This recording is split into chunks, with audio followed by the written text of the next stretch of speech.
தேவன் இந்த உலகத்தை நியாயம் தீர்க்க போறது அது இயற்கையிலேயே ஆண்டவர் மனுஷனுக்கு வெளிப்படுத்தி இருக்கிறார். எந்த மதத்தை எடுத்து பார்த்தாலும் ஒரு நியாய தீர்ப்பு இருக்குன்னு எல்லாருக்குமே ஒரு நம்பிக்கை இருக்கு. எந்த மதம் எடுத்து பார்த்தாலும் வித்தியாசமான பேருங்க அவங்க கொடுக்கலாம், வித்தியாசமான விளக்கங்கள் அவங்க கொடுக்கலாம். ஆனா எல்லாருக்குமே தெரிஞ்சது மனுஷனுக்கு எவ்வளவு மூட நம்பிக்கையில இருந்தாலும் சரி, ஏன் ஒரு காட்டுவாசியா இருந்தாலும் ஒரு நாள் எல்லா தப்புகளுக்கும் தண்டனை ஒரு நாள் கிடைக்கும். எல்லா நன்மைகளுக்கும் ரிவார்ட் வெகுமதி ஒரு நாள் கிடைக்கும்ன்றது எல்லாருக்கும் இருக்குது. ரோமர் 1:32 ஆண்டவரே போட்டிருக்கிறாரு. இது நியாய தீர்ப்பு நடக்கும்னு மனுஷனுடைய மனசாட்சியில ஆண்டவர் மனுஷனை உருவாக்கும் போதே அவனுக்கு வெளிப்படுத்தின ஒரு சத்தியம்.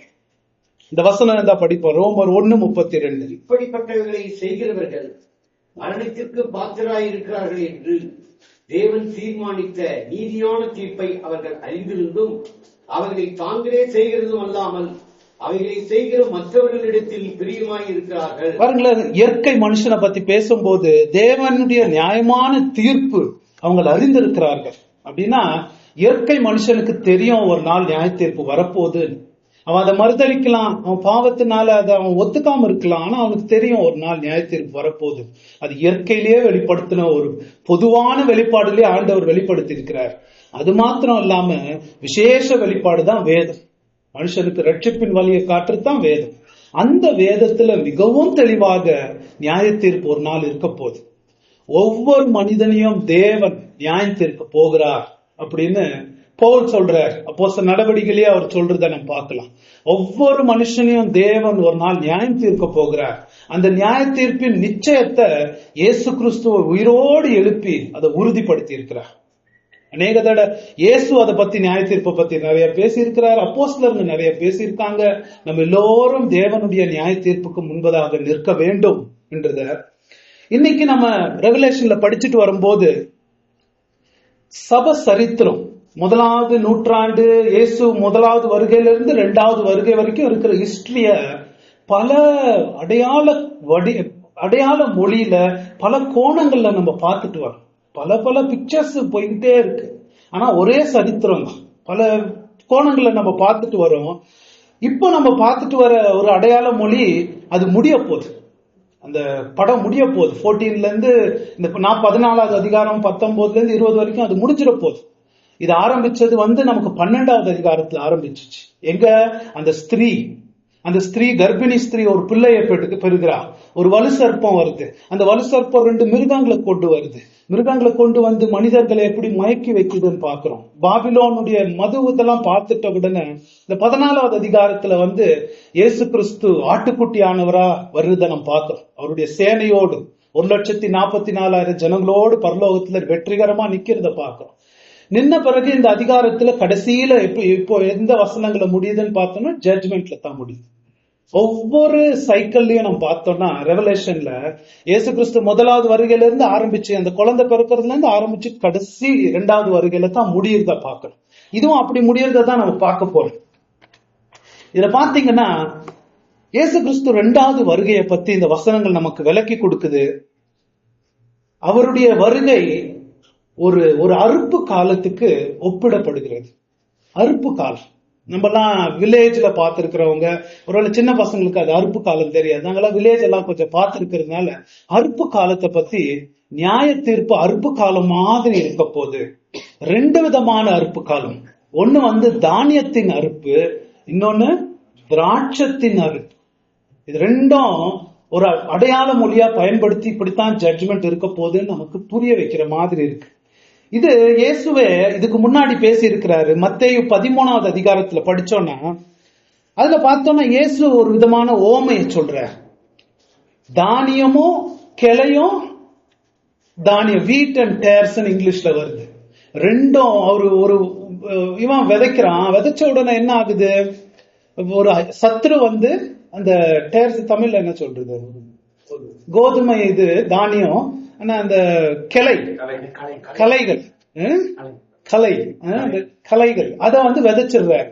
அதை விதைச்சிட்ட உடனே அதை விதைச்சிட்டானே சத்ரு, அதை பிடுங்கி நம்ம போட்டுடலாமான்னு அவர் என்ன சொல்றாரு, ஜட்ஜ்மெண்ட் வரைக்கும் ரெண்டும் ஒன்னா வளரட்டும் அப்படின்றாரு. அறுப்பு காலத்தை எதுக்கு ஒப்பிடுறாருன்னு பாத்தீங்கன்னா 39வது வசனம் படிங்க.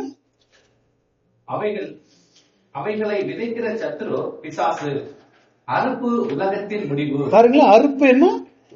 உலகத்தின் முடிவு. அதான் பாக்குறோம். அங்கேயும் ஒரு கோதுமையின் அறுப்பு காலத்து எதை குறிக்குதுன்னா உலகத்தின் முடிவு. அதைத்தான் இங்க ரெவலேஷன்ல பார்க்க போறோம். உலகத்தின் முடிவு ஒரு அறுப்பு காலமா நமக்கு சொல்லப்பட்டிருக்கிறது. இன்னும் ஐசாயா புத்தகத்துல எடுத்து படிச்சீங்கன்னா இந்த திராட்சை ரசத்தின் அறுப்பம் ஒரு நியாய தீர்ப்புக்கு ஒரு ஒப்பாக அந்த பயங்கரமான வார்த்தைகள்ல பயன்படுத்தப்பட்டிருக்கு. நீங்க பார்க்கலாம். ஐசாயா 66 2வது வசனத்திலிருந்து படிங்களா. 63 சாரி, ஐசாயா 63 2ல இருந்து படிங்க. உம்முடைய உடுப்பு சிவப்பாகவும் உம்முடைய வஸ்திரங்கள் ஆலையை மிதிக்கிறவன் வஸ்திரங்கள் போலவும் இருக்கிறது என்ன? நான் ஒருவனாய் ஆலையை மிதித்தேன், ஜனங்களில் ஒருவனும் என்னோடு இருந்ததில்லை. நான் என் கோபத்திலே அவர்களை மிதித்து என் உக்கிரத்திலே அவர்களை நசுக்கி போட்டேன்.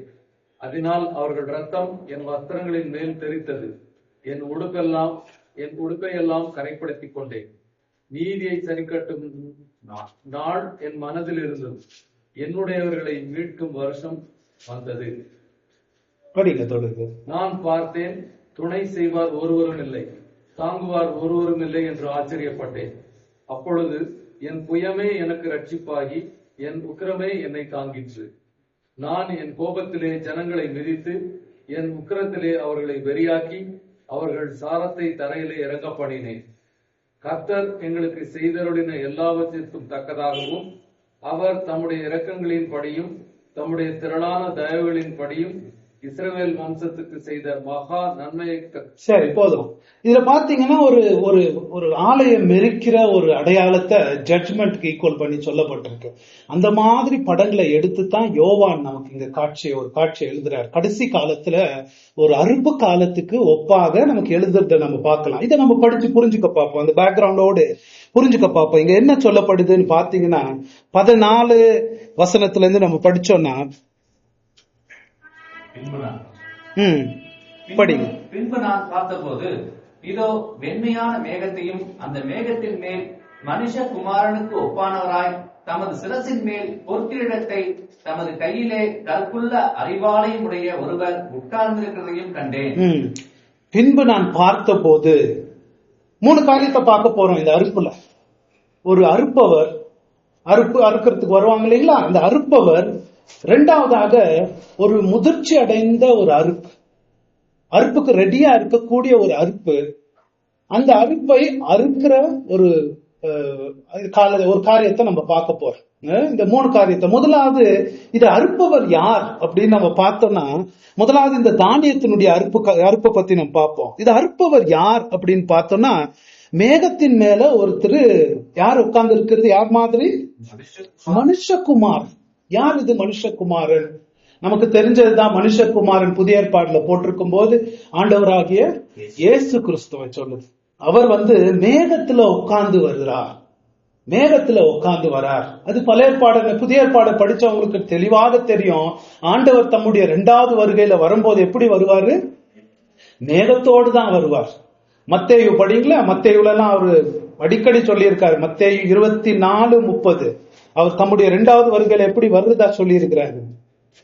24:30. அப்பொழுது மனுஷகுமாரனுடைய அடையாளம் வானத்தில் காணப்படும். அப்பொழுது மனுஷகுமாரன் வல்லமையோடும் மிகுந்த மகிமையோடும் வானத்தின் மேகங்கள் மேல் வருகிறதை பூமியில் உள்ள சகல கோத்திரத்தாரும் கண்டு புலம்புவார்கள். அவர் சகல மகிமையோடு வானத்தில் ஒரு நாள் வரப்போறாரு. எப்படி மேகத்துல வரப்போறாரு? அப்ப பூமியில் இருக்கிற சகல கோத்திரங்களும் கண்டு புலம்புவார்கள் அப்படின்னு வருது. இன்னொன்னு மத்தேயு 26:64 படிங்களா. ஒரு காய்பாக்கு முன்பதாக நிக்கிறாரு. நீதான் மேசியாவா, நீதான் தேவகுமாரனான்னு கேட்கும் போது காய்பாக்கு அவர் கொடுக்கிற பதில் பாருங்க. அதற்கு இயேசு, நீர் சொன்னபடிதான். அன்றியும் மனுஷகுமாரன் சர்வ வல்லவருடைய வலது பாரிசத்தில் வீற்றிருப்பதையும் வானத்தின் மேகங்கள் மேல் வருவதையும் இது முதல் காண்பீர்கள் என்று உங்களுக்கு சொல்லுகிறேன் என்றார். பாருங்களேன், புதிய ஏற்பாடுல தெளிவாக சொல்லி இருக்கிறார், அவர் மேகத்துல இருந்து வரப்போகிறார். யோவான நமக்கு ஆரம்பத்திலேயே சொல்லி இருக்கிறாரு, இதோ மேகங்களுடன் வருகிறார், கண்கள் யாவும் அவரை காணும் அப்படின்னு. அவர் வர்றதுக்கு தெளிவாக அது இயேசு கிறிஸ்து, ஆண்டவராகிய இயேசு கிறிஸ்து. அவர் வர்றத நம்ம பார்க்கிறோம். அவர் வரும்போது அவருக்கு என்ன பெயர் போட்டிருக்கு இங்க ரெவலேஷன்ல? மனுஷகுமாரன். மனுஷகுமாரன் மனுஷகுமாரன் பேர் போடும்போது நான் புரிஞ்சுக்கணும், அவருடைய தாழ்மையின் கோலத்தின் பேர் அது. தெய்வகுமாரன் அவர். அந்த தெய்வகுமாரன் நம்மளுடைய பாவங்களை சுமந்து தீர்ப்பதற்காக, நமக்கு பரிகாரம் ஏற்படுத்துவதற்காக மனுஷகுமாரனாக தாழ்மை கோலம் எடுத்தார். அவர் முதல் தன்னை மனுஷகுமாரன் எப்ப கூப்பிட்டார் தெரியுமா? மத்தேயு 8 என்ன சொல்றாரு தெரியுமா? நரிகளுக்கு குழிகள் உண்டு, குழிகள் உண்டு, பறவைகளுக்கு கூடுகள் உண்டு, மனுஷகுமாரனுக்கு தலை சாய்க்க இடம் இல்லை. அப்பதான் ஃபர்ஸ்ட் தன்னை மனுஷகுமாரன்னு கூப்பிடுறார். தாழ்மையின் கோலத்துல அவர் வந்திருக்கும் போது தன்னை மனுஷகுமாரனாக கூப்பிடும் போது, இப்போ அவர் இன்னுமா என்ன கூப்பிடப்படுது? மனுஷகுமாரன்னு கூப்பிடப்படுது. ஏன்? அவர் முதல் டைம் வரும்போது அவருக்கு தலை சாய்க்கிறது கூட இடம் இல்லை. எவ்வளவு சேட், யோசிச்சு பாருங்களேன். நமக்கெல்லாம் தலை சாய்க்கிறதுக்கு இடம் யாருக்காவது இல்லாம இருக்குதா? தலை சாய்க்கிறதுக்கு ஒரு வாடகை வீடாவது இருக்கு, அது கூட இல்லை. அவர் போய் எங்கன்னா யோசிச்சு பாருங்களேன், ஒரு வேலை இப்படி கூட இருந்திருக்கலாம். அவர் போய் திண்ணையில எங்கன்னா தலை சாய்க்கணும்னு கொஞ்சம் டயர்டா அன்னைக்கு தலை சாய்க்கணும்னு பார்த்திருப்பாரு. ஒருவேளை சில பேர் விரட்டி இருப்பாங்க, அவர் தலை சாய்க்கிறதுக்கு கூட ரெஸ்ட் இடம் இல்லையே, எனக்கு ஒரு நிழல் எனக்கு இல்லையே. அந்த நிலைமையில இருந்த அந்த நமக்காக மனுஷகுமாரனா மாறினா தேவகுமாரன். ஆனா அந்த தேவகுமாரன் அவர் இங்கேயும் மனுஷகுமார்னு போட்டிருக்கிறதுக்கு என்ன காரணம்? அவர் வரார் திருப்பி. அவர் இப்ப எப்படி வர்றார்? மனுஷகுமாரனாக வர வேண்டியது இல்லை, ஆனா மனுஷகுமார்னு பேர் போட்டுக்குது. ஒண்ணுமே இல்லாத அந்த மனுஷகுமாரன் இப்போ சகலத்துக்கும் உடையவராக, ராஜாவாக வருகிறார். அவருக்கு தான் எல்லாமே சொந்தம், அது எல்லாத்தையும் தன்னுடையதை ஆக்கி கொள்றதுக்காக வருகிறார். உங்களுக்கு ஒண்ணு தெரியுமா? பைபிள்லயே இதுதான் அவர் கடைசி தடவை மனுஷகுமார்னு கூப்பிடுறது. ஏன்னா அவருடைய தாழ்மையின் கோலம் முடிய போகுது. இனிமே கடைசி ஒரு வாட்டி மனுஷகுமார்னு கூப்பிடு. இன்னுமே அவருக்கு ராஜாதி ராஜா, கர்த்தாதி கர்த்தான் பேர் வரும். அதனாலதான் கடைசி வாட்டி மனுஷகுமாரன் அப்படின்னு வருது பாருங்களேன். சரி, அவருடைய உடைய பாப்போமே, என்ன போட்டுட்டு வர்றாரு? சிரசின் மேல் பொற்கிரீடத்தையும் தமது கையில். சிரசின் மேல் பொற்கிரீடம் பாருங்களேன், சாதாரணமா வரல மனுஷகுமாரன். சிரசின் மேல் பொற்கிரீடம். அந்த கிரீடம் ஸ்டெஃபனாஸ் என்ற ஒரு வார்த்தையில வருது. ஸ்டெஃபனாஸ்னா ஒரு பெரிய போரை செய்து ஜெயித்து வீரர்ங்க போடுற ஒரு கிரீடம். டயடம்னு வருது இன்னொன்னு, அது வேற கிரீடம். அது நல்ல தங்கள், இது வீரர்ங்க வெற்றி சிறந்தவங்களுக்கு போடுறது. அந்த கிரீடத்தை அவர் போட்டு வரார். என்ன? அவர் வெற்றி சிறந்தவராக வரார். பரலோகத்தில் மிகுந்த மகிமையோடு வருகிறார்னு பாக்குறோம் இல்லைங்களா? அது வெற்றி சிறந்தவராக. அவருடைய பரிசுத்தவான்கள் பார்க்கும் போது அந்த கிரீடம் அவருக்கு எப்படி இருக்கும் யோசிச்சு பாருங்களேன். அவர் தான் இந்த உலகத்துல பெரிய போரை செய்து மரணத்தையும் பிசாசையும் பாவத்தையும் தங்களுடைய பாவத்துக்கான கிரயத்தை எல்லாம் கட்டிட்டு முடிந்ததுன்னு அந்த வாரம் முடிச்சார். வாரம் முடிச்சு வெற்றி வேந்தனாக பரலோகத்துக்கு போய் அந்த கிரீடத்தை போட்டு வர, அதை பார்க்கும் போது அந்த பரிசுத்தவான்களுக்கு நமக்கு எவ்வளவு ஆனந்தமா இருக்கணும். அவர் வெற்றி வேந்தனாக என் பாவத்துக்கெல்லாம் பரிகாரம் கட்டி எனக்காக மரணத்தை ஜெயித்து நரகத்தை ஜெயித்து பிசாசை ஜெயித்து வெற்றி வீரனாக வரார். அப்படி வராரு பாருங்களேன். கிரீடத்தை ஒரு விக்டராக, எல்லாத்தையும் வென்றவராக அவர் வராரு.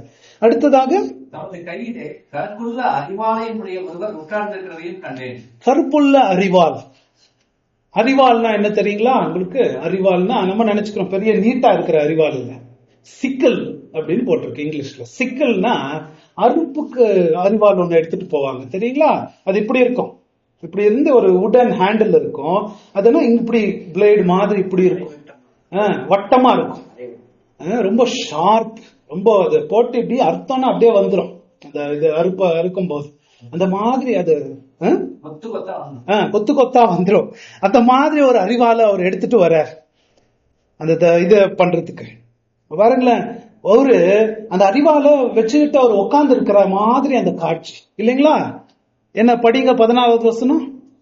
பின்பு நான் பார்த்தபோது இதோ வெண்மையான மேகத்தையும் அந்த மேகத்தின் மேல் மனுஷகுமாரனுக்கு ஒப்பானவராய் தமது சிரசின் மேல் பொற்கிரீடத்தையும் தமது கையிலே கற்குள்ள அறிவாலயம் உடைய ஒருவர் உட்கார்ந்திருக்கிறதையும் கண்டேன். உட்கார்ந்திருக்கிறதை கண்டேன். ஏன்னா ஒரு அழகான காட்சி, யோசிச்சு பாருங்க. மனுஷகுமாரன் தன்னுடைய மிகுந்த மகிமையோடு சிங்காசனத்தை போட்டுக்கிட்டு அவர் உட்கார்ந்துகிட்டு இருக்கிறாரு. அறிவால கையில வச்சுட்டு இருக்காரு. ஏன் வச்சுட்டு இருக்கணும்? யோசிச்சு பார்க்கணும். நீங்க ஏன் தெரியுமா?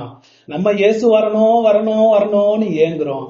அவர் எப்படா என் பிதா எனக்கு பர்மிஷன் கொடுப்பாருன்னு ஏங்கிக்கிட்டு அந்த கத்திய வச்சுக்கிட்டு உட்காந்துக்கிட்டு இருக்காரு. நான் போகணும் போகணும். நண்பா நமக்கு சொல்லல, உங்க இருதயம் கலங்காது என்பதாக. நான் உங்களுக்காக ஒரு வாசஸ்தலத்தை ஆயத்தம் பண்ண போறேன், மீண்டும் வருவார். உங்களை வந்து நான் இருக்கிற இடத்துக்கே கூட்டு போவேன்னு சொன்ன இயேசு பரலோகத்துல எப்படி இருக்கிறாரா? எப்படா பர்மிஷன் கொடுக்குவாரு, எப்படா என் பிதா போன்னு சொல்லுவாருன்றதுக்காக அந்த கத்திய ரெடியா வச்சுட்டு உட்காந்துட்டு இருக்கிற ஒரு காட்சி. எவ்வளவு அழகா இருக்கு பாருங்களேன். அவர் ரெடியா இருக்கிறார் வந்து நம்மளை கூட்டு போறதுக்கு, அவருடைய ப்ராமிஸுங்கெல்லாம் நிறைவேற்றுறதுக்கு. அதான் ஒரு அழகான காட்சியை பார்க்கணும். சரி, தொடர்ந்து பார்ப்போம்.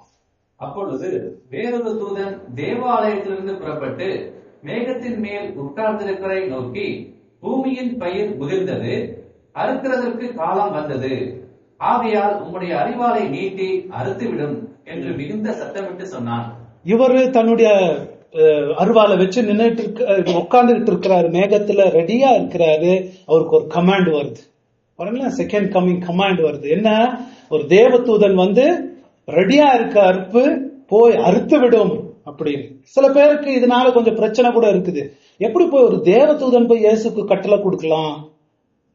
அவரு தேவன் இல்லையா? தேவதூதன் போய் எப்படி இயேசுக்கு கட்டளை கொடுக்கலாம் அப்படின்னு பார்த்தோம்னா, அந்த தேவதூதன் எங்க இருந்து வர்றாருன்னு பாக்குறோம். தேவ ஆலயத்துல இருந்து, பிதாவினுடைய பிரசன்னத்துல இருந்து, கடவுளுடைய பிரசன்னத்துல இருந்து அவருக்கு ஒரு கமாண்ட் வர மாதிரி. ஏன்னா அவர் இந்த உலகத்துல இருக்கும் போதே சொன்னாரு, அந்த நாளையும் நாளிகையும் பிதாவை தவிர மனுஷகுமாரனும் சரி ஒரு தேவதூதனும் அறியா. பிதாவுக்கு மாத்திரம் தான் தெரியும். அது பிதா மட்டும் தான் அந்த டைம் எப்போன்னு சொல்ல போறாருன்றதுக்கு அவர் கரெக்டா சொன்ன மாதிரி, பிதா எப்ப சொல்லுவாருன்னு காத்துக்கிட்டு இருக்கிற இயேசு, அவர் கமாண்ட் வருது தேவதூதன் மூலமா. It is time. மிகுந்த சத்தத்தோடு சொன்னானா, கடவுளுடைய மிகுந்த அதிகாரத்தோடு சொல்லப்பட்டது. எஸ், டைம் வந்துருச்சு, நேரம் வந்துருச்சு, நீ கிளம்பலாம், முன்குறித்த நேரம் வந்துருச்சு, நீ கிளம்பலாம் அப்படின்னு அந்த நேரம் வர்றதை நம்ம பார்க்கிறோம். இந்த அறுப்பு, இந்த முதலாவது தானியத்தின் அறுப்புன்னு நம்ம பார்க்கிறோம். அது வந்து அவருடைய ஜனங்களை சேர்க்கிற ஒரு அறுப்பு. இரண்டாவது வருகை தன்னுடைய ஜனங்களை சேர்க்கிற உயிர்த்தெழுதல் வந்து ரெண்டு விதமான உயிர்த்தெழுதல் இருக்க போதுன்னு வேதத்துல போட்டிருக்கு. முதலாவது நீதிமான்களுடைய உயிர்த்தெழுதல், அதுக்கப்புறம் பாவிகளுடைய உயிர்த்தெழுதல். அதே மாதிரி ரெண்டு விதமான அறுப்பு. இது என்ன? தானியத்தின் அறுப்பு எதை காட்டுது? தன்னுடைய ஜனங்களை சேர்க்கிற ஒரு அறுப்பா காட்டுது. அடுத்தது திராட்சத்தின் அறுப்பு, துன்மார்கர்கள தண்டிக்கிற ஒரு அறுப்பாக வரப்போகுது. அதை தான் நம்ம பார்க்க போறோம். இந்த அறுப்பு பாத்தீங்கன்னா, இந்த தானியத்தின் அறுப்பு இந்த வசனத்துல எப்படி போட்டிருக்கு? முதிர்ந்தது. முதலாவது அறுப்புக்கிறவர் யாருன்னு பார்த்துட்டோம். அந்த பூமி முதிர்ந்த பயிரை பத்தி பார்ப்போம். முதிர்ந்த பயிர் இங்க முதிர்ந்ததுன்னு ஒரு வார்த்தை வருது. 18வது வசனத்திலையும் என்ன போட்டிருக்கு? கொழுத்து இருக்கிறது. பழுத்து இருக்கிறதா? பழுத்து இருக்கிறது. அதுக்கும் இதுக்கும் ரொம்ப வித்தியாசம். இது முதிர்ந்ததுன்னும் போது இது நல்லா விளைச்சி கனிதந்து முதிர்ந்து ரெடியா இருக்கு, எல்லாருக்கும் யூஸ் ஆகுறதுக்கு. அது வந்து கொழுத்து போயிருக்கிறது, கொழுத்து போன மாதிரி இருக்கு. அதுவும் இது ரொம்ப வித்தியாசம்.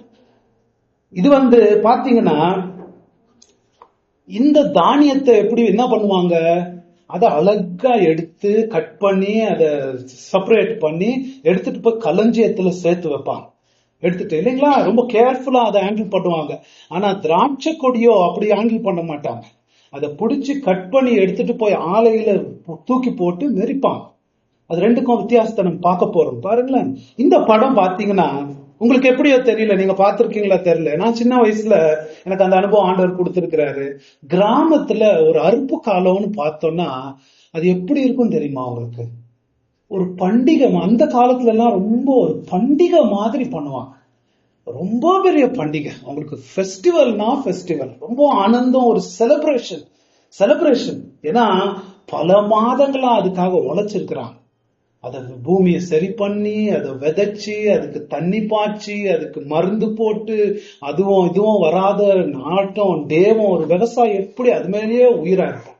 அதிகமா மழை வந்து அது அழிஞ்சு போவாம, அதிகமா தண்ணி இல்லாம அது அழிஞ்சு போகாம நல்லா விளைச்சல் எனக்கு வந்துருச்சேன்ற ஆனந்தம் இருக்கே சொல்லி முடியாது. அந்த ஆனந்தம் ரொம்ப ஆனந்தமா அதை கொண்டாடுவாங்க. வேலைக்காரங்கெல்லாம் காலையிலேயே எந்திரிச்சிருவாங்க. காலையிலேயே எந்திரிச்சு என்ன சிரிப்பு, என்ன ஜோக்கு, ஆனந்தம். அவங்களுக்கும் ஒரு ஷேர் கிடைக்க போகுது. அவங்க இவ்வளவு நாள் உழைச்சதுக்கு ஓனருக்கு லாஸ் ஆனா அவங்களுக்கு சம்பளம் கொடுப்பாரா? இல்ல, ஓனருக்கே லோன் எடுத்திருக்காரு, அவருக்கு சம்பளம் கொடுக்குது. அவங்களுக்கு ஒரு ஷேர் வரப்போகுது. அவங்களுக்கு நல்ல சாப்பாடு. இன்னும் கொஞ்ச நாள் அந்த அறுப்புற காலம் பண்டிகை, அங்க உள்ள டான்ஸ் கூட ஆடுவாங்க. அங்க இதுல இஸ்ரேல்ல ரொம்ப டான்ஸ் ஆடி, நம்ம ஊர்ல கூட அந்த காலத்துல பண்ணிட்டு இருந்தாங்க. பெரிய இப்பதான் டிராக்டர் எடுத்துட்டு வந்து எல்லாம் வெட்டி போட்டு போயிடுறாங்க. அந்த சந்தோஷமா அந்த காலத்துல பேரின்பம், சந்தோஷம், பாட்டு, அந்த மாதிரி வேலைக்காரங்க எல்லாம். அந்த ஓனர் கூட என்ன பண்ணுவாரு, உட்காந்து வீட்டுல உட்காந்து டிவி பார்த்துட்டு இருக்க மாட்டாரு.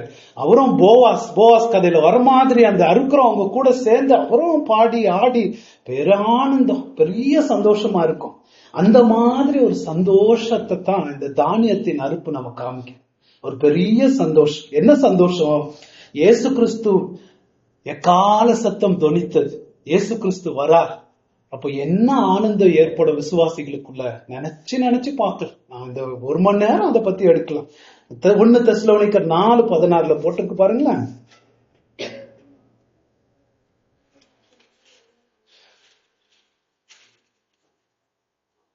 இயேசுவானவர் மரித்த பின்பு எழுந்தார் என்று விசுவாசிக்கிறோமே. அப்படியே இயேசுவுக்குள் நித்திரை அடைந்தவர்களையும் தேவன் அவரோடு கூட கொண்டு வருவார். தொடர்ந்து படி. கர்த்தருடைய வார்த்தையை முன்னிட்டு நாங்கள் உங்களுக்கு சொல்லுகிறதாவது, கர்த்தருடைய வருகை மட்டும் உயிரோடு இருக்கும் நாம் நித்திரை அடைந்தவர்களுக்கு முந்திக் கொள்வதில்லை. ஏனெனில் கர்த்தர் தாமே ஆரவாரத்தோடும் பிரதான தூதனுடைய எக்கால சத்தத்தோடும் தேவ எக்காலத்தோடும் வானத்திலிருந்து இறங்கி வருவார். அப்பொழுது கிறிஸ்துவுக்குள் மரித்தவர்கள் முதலாவது எழுந்திருப்பார்கள். பாருங்களேன், கர்த்தர் தாமே ஆரவாரத்தோடு பிரதான தூதனுடைய எக்கால சத்தம். ஒருவேளை அந்த பிரதான தூதனுடைய சத்தம் இந்த தூதனுடைய கமாண்டா இருக்கலாம். நம்ம இங்க பாத்துட்டு வரோம் இல்லைங்களா, தூதன் சொல்றாரு இல்லையா, போய் அறுத்து விடும் அப்படின்னு கமாண்டா வருது. அப்ப அவர் வராரு, ரெடியா வச்சுட்டு இருக்காரு, அவர் இறங்கி வராரு. என்ன சந்தோஷம் இருக்கும் விசுவாசிகளுக்கு மத்தியில. நீங்க யோசிச்சு பாருங்களேன், பேரானந்தம், பேர்னா ஒரு அறுப்பு சந்தோஷம். எல்லாம் காத்துக்கிட்டு இருந்த இயேசு அவர் இறங்கி வர்றார். நம்ம இப்ப பாடின பாட்டுல இன்ப இயேசு ராஜாவை பார்த்தால் போதும், ஏன்னா ஜாய் இருக்கும். யோசிச்சு பாருங்க, ரொம்ப சந்தோஷம் இருக்கும். நம்மளால நான்லாம் டான்ஸ் ஆடி நீங்க யாரும் பார்த்தது இல்லையே, அந்த டைம்ல ஆடுவோம் பார்க்க ஒரு டான்ஸ், பெரிய ஆனந்தம். ஒரு அறுப்பு காலம்னா அறுப்பு காலம், பெரிய சந்தோஷம். எல்லாரையும் பார்ப்போம். யோசிச்சு பாருங்க, ஆதாம்ல இருந்து ஆபிரகாம் எவ்வளவு படிச்சிருக்கிறோம், ஆதாம பார்த்து மீட் பண்ணுவோம். பேதுருவை பார்ப்போம், பேதுருவை பார்த்து அவர் எழுதின நிருபத்தை பத்தி நம்ம சொல்லுவோம். யோவானை பார்ப்போம், பரிசுத்தவான்களுடைய சந்தோஷம். அவங்க கூட எல்லாம் நம்மளுடைய உறவினர்கள், அவங்கள பார்ப்போன்றது ஒரு பெரிய ஆனந்தம் நமக்கு. அது மாத்திரம் இல்ல, இயேசுவை பார்ப்போம். யோசிச்சு பாருங்க, அந்த இயேசுவை, இந்த இயேசு ராஜாவை நான் பார்த்தால் போதும். ஏன்னா பேதுரு நமக்கு எழுத போறாரு, நானாவது அவரை பார்த்திருக்கேன், நீங்களாம் பார்க்கலன்னு. நம்ம அவரை பார்த்ததே இல்லை இல்லைங்களா. அவரை பார்ப்போம், நேரா பார்ப்போம், நேரா பார்ப்போம். அவரை சிலுவையில தொங்குற மாதிரி இல்ல, மனுஷகுமாரனாக வந்தாலும் அவர் கிரீடத்தோடு வருவார், மிகுந்த மகிமையோடு வருவார். அவரை பார்ப்போம். அவரு இயேசுவும் அவர் தான் லேண்ட் ஓனர் இல்லைங்களா, அறுப்பதுக்கு வராரு. அதுல பாருங்களேன், அது அந்த வேலையை இயேசு யாரோ ஒரு ஏஞ்சல்ஸ்க்கு அவர் ஹெல்ப் பண்ணதான் போறாங்க. இந்த ரெவலேஷன்ல என்ன போட்டிருக்கு, யார் அறுப்ப வர போறாங்க, கத்தி யார் கையில இருக்கு, மனுஷகுமாரன் கையில இருக்குங்க. ஒருத்தர் அருமையா சொல்றாரு, ஏன் மத்த ஏஞ்சல்ஸை வச்சு அவர் செய்யலன்னா, இந்த அறுப்புக்கு அவர் பட்ட பாடு அவருக்கு தான் தெரியும். இது ஒவ்வொரு தானியத்துக்கும் அதனோட விலை என்னான்னு அவருக்கு மட்டும்தான் தெரியும். ரத்த வேர்வை சிந்தி விதைச்சு இதுக்காக சிலுவையில கற்ப வேதனைப்பட்டு பரலோகத்துக்கு ஏறி போய் பிதா கிட்ட எப்ப பார் பரிந்து பேசி அவங்க மனசுல வச்சுக்கிட்டு எவ்வளவு பாடுபட்டு இந்த அறுப்பை கொண்டு வந்திருக்கிறார். ஒரு தானியமும் முத்து, அவர் ரத்தத்தினால் வாங்கின முத்து. அவருக்கு தெரியும் அது எவ்வளவு விலை உயர்ந்தது, அவருடைய சரீரத்தின் ஒரு பாகம். அந்த வேலையை ஏஞ்சல்ஸ் கொடுத்துருவாரா? இல்ல, அவர் தாமே, கர்த்தர் தாமே அவரே வந்து அதை அறுப்பு செய்யறார். லேண்ட் ஓனரே அந்த அறுப்பு செய்யற மாதிரி வர்றார். ஏன்னா அதனுடைய தானியத்தினுடைய முத்து, அதுக்கு எவ்வளவு விலை கொடுத்திருக்கிறார். நமக்கு அது சந்தோஷமா இல்ல? இயேசு வந்து நம்மள அறுக்க போறார், நேரா அவரே வரப்போறார், அவரே வந்து நம்மள பார்க்க போறாரு. என்ன இன்பமா இருக்கும் யோசிச்சு பாருங்களேன். அவர் சொந்த ரத்தத்தினால அந்த விதை விதைக்கிற ஒரு ஃபார்மர் வந்து நான் எவ்வளோ லோன் எடுத்து கஷ்டப்பட்டு அந்த அறுப்பை போட்டிருக்கையான்னு அந்த உயிரே வச்சிருப்பான் அந்த அறுப்பு மேல. அந்த மாதிரி இயேசு தன் ரத்த வேர்வு சிந்தி விதைச்ச அறுப்பு, அது மாதிரி எவ்வளவு உயிரை வச்சிருக்கிறார். அதை தான் அறுக்க வரார். பாருங்களேன் எவ்வளவு வேதனை அவர் பட்டிருப்பாரு அந்த அறுப்புக்காக. ஜட்மெண்ட் டேல நான் யோசிச்சு பாக்குறேன், இது நம்ம ஒவ்வொருத்தரும் ஒரு மாதிரி யோசிச்சுக்கலாம். அவர் வந்து பார்க்கும்போது என்னையே மறைச்சு பார்த்துட்டு இருக்க மாதிரி இருக்கும். மறைச்சு இல்ல, சந்தோஷத்தோட என்ன பார்த்துட்டு இருக்க மாதிரி இருக்கும். புரியுதுங்களா? எனக்கு விரோதமா பாவங்கள், நீ செஞ்ச பாவங்கள், நீ செஞ்ச கொடுமை எல்லாம் வருது, ஆனா என்னை சிரிச்சு பார்த்துக்கிட்டே இருக்கிறார். அதுக்கெல்லாம் நான் பட்டுட்டேன், அதுக்கெல்லாம் நான் கஷ்டப்பட்டுட்டேன், அதுக்கெல்லாம் சுமந்து தீர்த்துட்டேன். அப்படியே பெரும்ப ஆனந்தத்துல ஒரு பிள்ளைய பாக்குறோம் இல்லைங்களா? முதல் பிறந்த பிள்ளை எப்படி பார்க்கணுமே, கண்டெல்லாம் பொங்கி தண்ணி வந்து பாக்குறது, அந்த மாதிரி நம்மளையே ஜட்மெண்ட்ல பாப்பாரு, நம்மள பாப்பாருங்க. என்ன ஆனந்தம் இருக்கும் பா, பெரும்பாதாங்க அறுப்பு. இயேசு கிறிஸ்துடைய அவர் வராரு. இயேசு கிறிஸ்து ஒரு மெய்ப்பனுக்கு இருக்கிற சந்தோஷம் அந்த மெய்ப்பனுக்கு தான் தெரியும். அவர் நிறைய டைம் சொல்லி இருக்கிறார். ஒரு ஆடு, காணாம போன ஆடு தோல் மேல போட்டுக்கிட்டு, ஐயோ என்ன கண்டுபிடிச்சேன் பாருங்க, என்ன கண்டுபிடிச்சேன் பாருங்க. 18 வருஷம் நானும் பாவத்துல எவ்வளவு பயங்கரமான நிலையில இருந்து இயேசு என்னை காப்பாத்திட்டு ஐயோ நான் இவனை கண்டடைஞ்சிட்டேன்னு அவருக்கு இருக்கிற ஆனந்தம் நம்மளை விட அவருக்கு தாங்க ரொம்ப சந்தோஷம் இருக்கும்.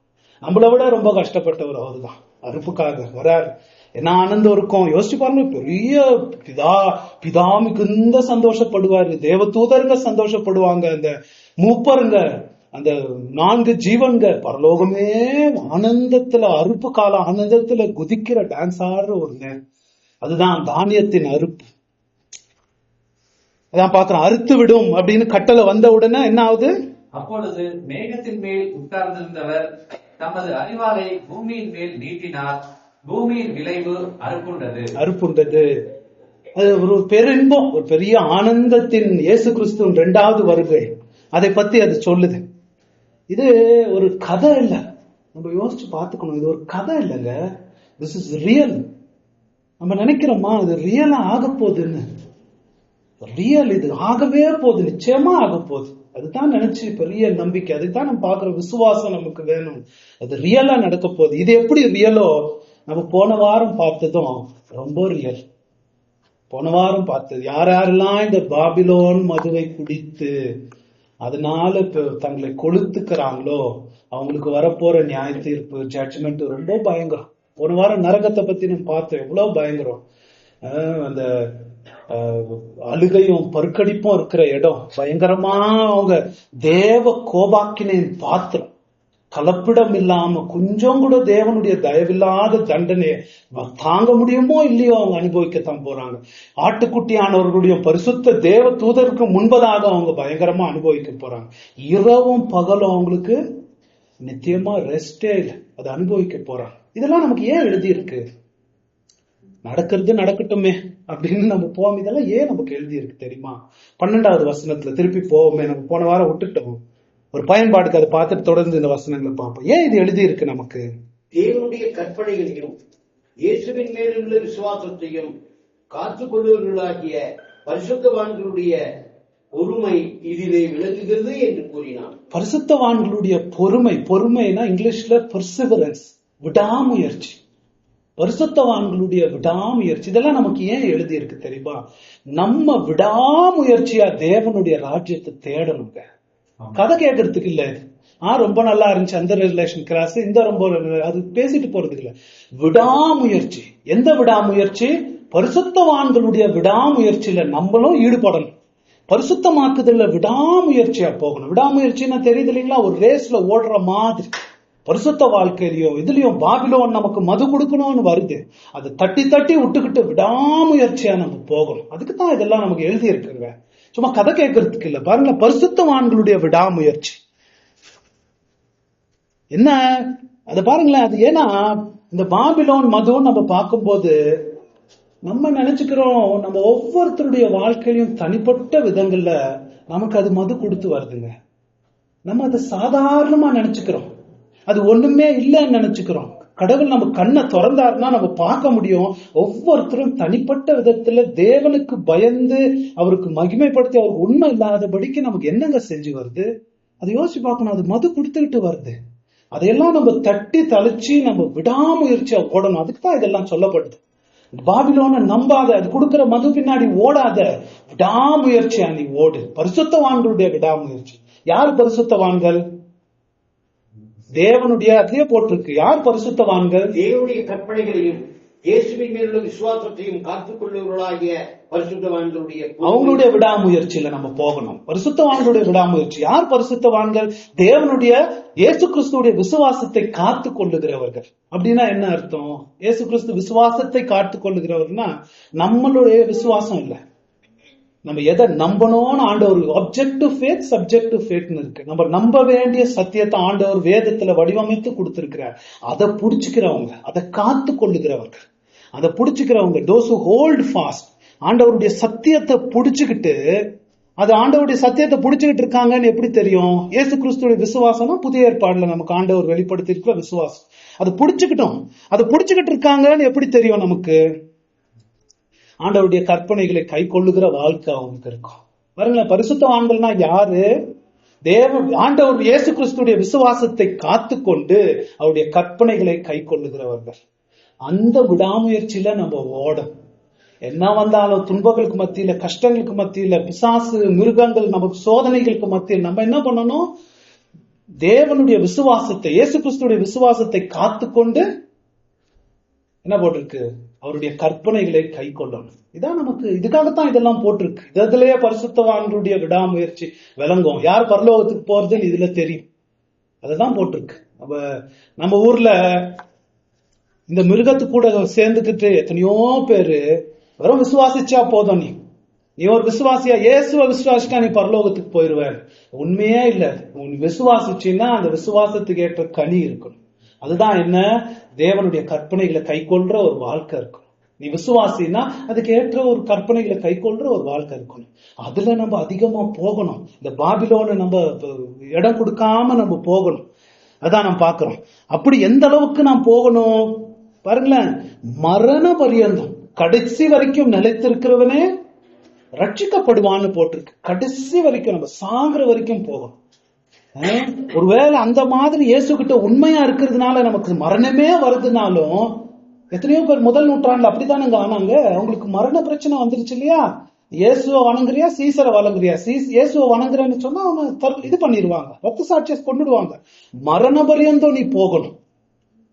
அப்படி ஐயோ நான் செத்தனா என்ன ஆகும்? அடுத்த வசனம் சொல்லுது பாருங்களேன். பின்பு பரலோகத்திலிருந்து ஒரு சத்தம் உண்டாக கேட்டேன். அது கர்த்தருக்குள் மரிக்கிறவர்கள் இது முதல் பாக்கியவான்கள் என்று எழுது. கர்த்தருக்குள் மரிக்கிறவர்கள் பாக்கியவான்கள். இப்படி இயேசுக்கு உண்மையா இருந்து கர்த்தருக்குள்ள நீ மரிக்கிறவனா உன் மரணம் பாக்கியமானது. தேவனுடைய பார்வையில அதிசயமானது. கர்த்தருக்குள் மரிக்கிறவர்கள் பாக்கியவான்கள்.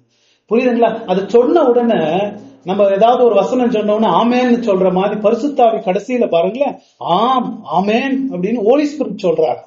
கர்த்தருக்குள் மரிக்கிறவங்க உண்மையாவே பாக்கியவான்கள் அப்படின்னு. தொடர்ந்து படிங்க. ஏன் பாக்கியவான்கள்? என்ன அவங்கள பாக்கியம்? அவர்கள் தங்கள் பிரயாசங்களை விட்டு விட்டு இளைப்பாறுவார்கள். தங்களுடைய பிரயாசங்கள். ஏன் பாக்கியம்? கர்த்தருக்குள் மரிக்கிறவங்களுக்கு என்ன பாக்கியம்? உண்மையா இருந்து கடைசி வரைக்கும் நிலைத்திருந்து கர்த்தருக்குள்ள மரிக்கிறவங்க ஏன் பாக்கியவான்கள்னா, அவங்களுக்கு போட்டிருக்கு அவங்களுடைய பிரயாசங்களை விட்டொழிந்து இளைப்பாறுறதுன்னா என்ன? ரெஸ்ட் எடுப்பாங்க. ஒருவேளை உங்களுக்கு ரெஸ்ட்ன்றது பெரிய விஷயமா இல்லாம இருக்கலாம். தேவனுக்குன்னே ஒப்பு கொடுத்து தேவனுக்காக இரவும் பகலும் உழைக்கிற எத்தனை மக்கள் இருக்கிறாங்க தெரியுமா? அவங்களுக்கு டைமே இல்லை தெரியுமா? டைமே இல்லை. மண்டேல இருந்து சண்டே வரைக்கும் ரெஸ்ட் கூட இல்லை. சரியா தூங்குறது கூட ஒரு டைம் இல்லை. எத்தனை பேர் அப்படி உழைக்கிறவங்க இருக்கிறாங்க தெரியுமா? அவங்களுக்கு பார்த்து சொல்லும் போது இளைப்பாறுவார்கள் போது பேரின்பம், அவங்களுக்கு பேரின்பம். நம்மளும் நம்ம வாழ்க்கையில என்ன பண்ணோம் தெரியுங்க, இவ்வளவு செஞ்ச ஆண்டவருக்கு நமக்கு இருக்கிற கொஞ்சம் ஆயுசுல நம்ம என்ன பண்ணோம், ஆண்டவருக்காக பிரயாசம் பண்ணுகிறவர்களா இருக்கணும். அப்பதாங்க ரெஸ்ட், நமக்கு பரலோக ரெஸ்ட் இன்பமா தெரியும். நமக்கு ஏன் ரெஸ்ட்னா நமக்கு இன்பமா தெரிய மாட்டேங்குது? பரலோக ரெஸ்ட் இன்பமா தெரியணும். ஏன்னா இங்கேயே ரெஸ்ட் எடுக்கலாம்னு நம்ம பாக்குறோம். அப்பதான் நமக்கு பேரின்பமா இருக்கும். உலக பிரகாரமா உலக விதத்துல நம்ம இருந்தோம்னா பாபிலோன் நமக்கு என்ன கொடுக்கணும்னு பார்க்க தெரியுமா? இங்கேயே ரெஸ்ட் கொடுக்கணும்னு பார்க்க. இங்கேயே ரெஸ்ட். அந்த மதுவை குடிச்சு உலகத்தை நீ என்ஜாய் பண்ணு, ஆத்மாவில குறித்து ஒரு கவலைப்படாத, நித்தியத்தை குறித்து நரகத்தை குறித்து ஒரு கவலை பண்ணாம நல்லா ரெஸ்ட் எடு, நல்லா தூங்கு, நிம்மதியா இரு, இங்கேயே இருக்க பார்க்க, மது கொடுக்க பார்க்க. ஆனா அப்படி இந்த உலகத்துல ரெஸ்ட் எடுக்கிறவங்களுக்கு என்ன போட்டிருக்கு? ரெவலேஷன் 11 அவங்களுக்கு என்ன? பாபிலோன் மது கொடுக்கிறவங்களுக்கு என்ன? 11 இதே அதிகாரம் 11 வசனம். அவர்களுடைய வாதியின் புகை சதா காலங்களில் எழும்பும். மிருகத்தையும் அதன் சொரூபத்தையும் வணங்குகிறவர்களுக்கும் அதனுடைய நாமத்தின் முத்திரையை தரித்துக் கொள்ளுகிற எவனுக்கும் இரவும் பகலும் இளைப்பாறுதல் இராது. இளைப்பாறுதல். இந்த உலகத்துல ரெஸ்டா இருக்கிறவங்களுக்கு பாபிலோன் மதுவை குடிச்சு இன்பமா இருக்கிற ஆத்தும கவலை இல்லாம, நித்திய கவலை இல்லாம இளைப்பாறுதலா பாபிலோன் மது நல்லா இருக்கிறோம். இரவும் பகலும் அந்த கான்ட்ராஸ்ட் பாருங்களேன். இவர்களுக்கு இளைப்பாறுதல் கிடைக்கும், அவங்களுக்கு இரவும் பகலும் ரெஸ்ட் இருக்கா, ரெஸ்ட் இருக்கா பாருங்களேன். அதான் இதுலயே பரிசுத்தவான்களுடைய இது தெரியும் அப்படின்னு அதுக்கு விரோதமா நமக்கு போட்டிருக்கு. அதனாலதான் கடவுளுக்காக உழைப்பு பிரயாசம் படுகிறது நித்திய ரெஸ்ட் நமக்கு கொண்டு வருதுங்க. நித்திய ரெஸ்ட். எப்படி அவங்களுக்கு ரெஸ்ட்? எதன் அடிப்படையில் அவங்களுக்கு ரெஸ்ட்? தொடர்ந்து படிங்க. அவர்களுடைய கிரியைகள் அவர்களுடைய கூட போகும். பாருங்களேன், எதனால அவங்களுக்கு ரெஸ்ட்னா அவர்களுடைய கிரியைகள் அவர்களோடு போகும். தப்பு தமிழ்ல திருப்பி தப்பா வந்துச்சு. இங்கிலீஷ்ல எப்படி வருது? என்ன வசனம் அது? 13. So that they may rest from the labors, for their deeds follow them. அவர்களுடைய கிரியைகள் அவரை தொடர்ந்து போகணும் வருது. அவர்களோடு என்ன போகுது? கூட போகும். தப்பு. அவர்களை பின்பற்றி போகணும் வரணும். அதான் correct. They will follow them. கவனிங்களா, அவருடைய கிரியைகள் அவர்களுக்கு முன்பதாக போகாது, அவர்களுக்கு பின்பதாக போகும். என்ன அதுக்கு அர்த்தம்னா, அவங்க பரலோகத்துக்கு போறதுக்கு காரணம் அவங்களுடைய கிரியைகள் அல்ல, இயேசு கிறிஸ்து செய்த கிரியை, அந்த சிலுவையில் செய்யப்பட்ட கிரியை. அப்படி இயேசு கிறிஸ்துவை நம்பினதுனாலதான் அவங்க பரலோகத்துக்கு போறாங்க. அப்படி இயேசு கிறிஸ்துவை நம்பி அவர்களுடைய விசுவாசத்தினால வருகிற கிரியைகள் இருக்கே, தேவனுடைய ராஜ்யத்துக்காக அவங்க படுகிற பிரயாசம், அவங்களுடைய உழைப்பு, அதுதாங்க பரலோகத்துக்கு அவங்களோடு பின்னோடு போவோம். யாருங்க சொன்னது நம்ம இந்த உலகத்துல இருந்து ஒன்னும் கொண்டு போக முடியாதுன்னு? கொண்டு போக முடியும். ஆண்டவருக்காக நம்ம எந்த காரியத்தை செய்யறோமோ, ஒரு சிறு பையனுக்கு இயேசு நாமத்துல கிளாஸ்ல தண்ணி கொடுத்தோம்னாலும் அந்த கிரியைகள் நம்மளை பிட்டு பரலோகத்துக்கு நம்ம போகும்போது நம்ம பின்னாடி வருது. அதுதாங்க. வேற எதுவுமே இந்த உலகத்துல வரப்போறது இல்லை. உங்களால யோசிச்சு பார்க்க முடியுமா? தேவ ராஜ்யத்துக்கு என்ன செய்யறோம்? பரிசுத்தவான்களுடைய விடாமுயற்சி இதிலே விளங்கும். இயேசு கிறிஸ்துவை வார்த்தையை பற்றி கொண்டு தேவ கற்பனைகளை கீழ்ப்படிந்து ஆண்டவருக்காக பிரயாசப்படுகிற அந்த பிரயாசம் ஒண்டித்தான் நம்ம பின்னாடி வரப்போகுது. இந்த பிரயாசம் ஒண்டித்தான் பின்னாடி வரப்போகுது. பாருங்களேன், இதெல்லாம் நம்மள ரொம்ப உற்சாகப்படுத்தணும். என்ன உற்சாகப்படுத்தணும் தெரியுமா? தேவனுக்காக நம்ம ரொம்ப பிரயாசப்படுற கிறிஸ்தவர்களா நம்ம இருக்கணும். எனக்கு இங்க சபையில ஊழியம் இருக்குது, நான் ஆண்டவருக்காக பிரசங்கம் பண்ணணும், அதனால நிறைய வேலை எனக்கு வந்துருது. நீங்க ஒவ்வொருத்தரும் ஆண்டவர் அப்படித்தான் விரும்புறாரு. உங்களுக்கு என்ன கனி அவர் கொடுத்திருக்கிறாரு, அதுக்கு ஏற்றபடி என்ன பணியை சபையிலையோ ஆத்மாக்களுக்காகவோ செய்யணும்ன்றத நீங்க கண்டுபிடிச்சுக்க பார்க்கணும். அதுல நீங்க ரொம்ப பிஸியா ஈடுபட பார்க்கணும். ஒரு ரிலாக்ஸ்டா, ஒரு கொஞ்சம் கூட ஒரு இது இல்லாம வாழ்ற ஒரு வாழ்க்கைய நமக்கு இருக்கக்கூடாது. ஆண்டவருக்காக உழைக்கணும். ஏன்னா அதுதான் நம்மளோடு நம்மளை பின்பற்றோம்னு போட்டிருக்கு. பாருங்களேன், பரலோகத்துல நம்ம பின்னாடி வருது எதுங்க? இந்த உலகத்துல என்ன சேர்த்தோம், அவங்களுக்கு என்ன செஞ்சோம், நம்ம இதுங்களுக்கு என்ன செஞ்சோம், அதெல்லாம் நம்ம பின்னாடி வருது. அவருடைய கிரியைகள் அவரை பின்பற்றி போவோம். எனக்கு வெகுமதிக்கு என் கூட வர்றது இயேசுக்கு என்ன செஞ்சேன், அவருடைய ராஜ்யத்துக்கு என்ன செஞ்சேன், அவருடைய கிரியைகள் என் பின்னாடி வரும். அது என்ன நம்மளை உற்சாகப்படுத்தணும்? ஆண்டவருக்காக ரொம்ப பிரயாசம் பண்ண நம்மள ஊக்குவிக்கணும். அதுக்காகத்தாங்க இதெல்லாம் எழுதி இருக்கு. பயன்பாடுக்கு அதை நம்ம பார்த்தோம். சரி, தொடர்ந்து நம்ம பார்ப்போம். இந்த தானியத்தினுடைய அறுப்பை நம்ம பார்த்து முடிச்சோம். இப்போ இந்த திராட்சை ரசத்தின் திராட்சத்தின் அறுப்பு, திராட்சை பழத்தின் அறுப்பு, இதை குறித்து ரொம்ப காமா பேசலாம்னு நான் நினைச்சிருக்கிறேன். ஆனா ரொம்ப சீரியஸா இதை பத்தி நம்ம பார்க்கணும். ஏன்னா இங்க இருக்கிற சில பேர் இதை நீங்க அனுபவிக்கத்தான் போறீங்க. திராட்சை அறுப்பு இதுலயும் நம்ம பார்ப்போம். இது அறுப்பவர் யார் அப்படின்றத நம்ம பார்ப்போம். இந்த வசனத்தை தொடர்ந்து படிங்க. பின்பு வேறொரு தூதனும் கருப்புள்ள அரிவாளை பிடித்துக் கொண்டு பிரலோகத்தில் உள்ள தேவாலயத்திலிருந்து புறப்பட்டு வந்தான். அக்னியின் மேல் அதிகாரமுள்ள வேறொரு தூதனும் பலிபீடத்திலிருந்து புறப்பட்டு வந்து, சரி, இது முடிஞ்சு இந்த தானியத்தின் அறுப்பு முடிஞ்ச பிறகு இன்னொரு தூதன் வரார். அவர் கையில அரிவாளை பிடிச்சிட்டு வர்றார். ரொம்ப ரொம்ப பயங்கரமான ஒரு காட்சி மாதிரி யோவான் நம்ம காமிச்சிட்டு, இதோ இங்க பாருங்க, நடுகிற மாதிரி காட்டுற மாதிரி. ஒரு ரவுடி நம்மளை பார்த்து கத்தியை பிடிச்சிட்டு வரான்னு இருப்போம், எப்படி இருக்கும் பயமா, அந்த மாதிரி ஒரு கத்தியை பிடிச்சிட்டு வர்றார். ஒரு பயங்கர ஒரு காட்சி காட்டுற மாதிரி ஒரு டார்க்கா ஒரு ஏஞ்சல் வர்றாரு. அது என்ன மாதிரி கத்தின்னு போட்டிருக்கு? கருக்குள்ள கத்தி, ரொம்ப ஷார்ப் கத்தியை பிடிச்சிட்டு வர்றார். அப்புறம் அக்னியின் மேல் அதிகாரம் உள்ள வேறொரு தூதனும் பலிபீடத்திலிருந்து புறப்பட்டு வந்து, இந்த பாருங்களா, வேறொரு தூதன் வராரு. அது கவனிங்க, ஒரு தூதன் கத்தியை பிடிச்சிட்டு வராரு, இன்னொரு தூதன், அவருக்கு பேர் என்ன போட்டிருக்கு? அக்னியின் மேல் அதிகாரம் உள்ள தூதன். ஆமா, ஒருவேளை யார் இவர் அக்னியின் மேல் அதிகாரம் உள்ள தூதன்? ஒருவேளை இந்த தூதன் தான் எகிப்து ராத்திரியில போய் அந்த நாள் எகிப்துல சங்கார தூதனாக போய் அந்த முதல் பிள்ளைகளை எல்லாம் சாவடிச்ச தூதனா? இல்லன்னா நரகத்தின் வாயை திறந்து சோதோம் குமாரா மேல அக்கினியும் கந்தகமும் ஊத்துன ஒரு தூதனா? அக்கினியின் மேல் அதிகாரம் உள்ள தூதன். பயங்கரமான கேரக்டர் இவர், பயங்கரம். அவர் வரார் அக்கினியின் மேல், கடவுளுடைய நரக அக்கினியின் மேல் அதிகாரம் உள்ள ஒரு தூதனை கூட வச்சிருக்கிறாரு. அவர் ஒரு டேஞ்சரஸ், அவர் பேர் சங்கார தூதன் பழைய பாடல போட்டிருக்கு. அவர் வந்தாருன்னா பயங்கரம். அவர் வரார், அவர் வந்தாருன்னா போச்சு, கோடி கோடியா தலை எகுரோன்ற மாதிரி அவர் வராரு, பயங்கரமா வராரு. பாருங்களேன், அந்த தூதன் வராரு, கருப்புள்ள அரிவாளை பிடித்திருக்கிறவனை நோக்கி, அந்த தூதன் பாருங்களேன், அக்கினி உள்ள அதிகாரம் உள்ள தூதன் பார்க்கிறோம். அதை இன்னும் அடுக்கிக்கிட்டே போறாரு. அவர் எங்க இருந்து வராரு? அதிகாரம் பலிபீடத்தில்.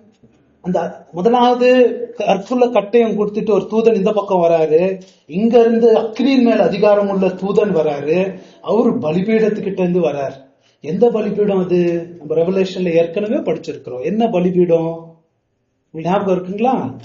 8வது அதிகாரம் 3வது வசனம். வேறொரு தூதனும் வந்து தூபம் காட்டும் பொற்கலசத்தை பிடித்து பலிபீடத்தின் படியிலே நின்றான். சிங்காசனத்துக்கு முன்பாக இருந்த பொற்பீடத்தின் மேல் சகல பரிசுத்தவான்களுடைய ஜெபங்களோடும் செலுத்தும்படி மிகுந்த தூப வர்க்கம் அவனுக்கு கொடுக்கப்பட்டது. இது பாத்தீங்கன்னா பலிபீடம் வேற விதமான பலிபீடம். அங்க என்ன இருக்குது? சகல பரிசுத்தவான்களுடைய ஜெபம். அவங்க என்ன ஜெபம் பண்ணாங்க ஞாபகம் இருக்குங்களா அவங்களுக்கு? 6:9 படிங்களா அவங்களுடைய ஜெபம்.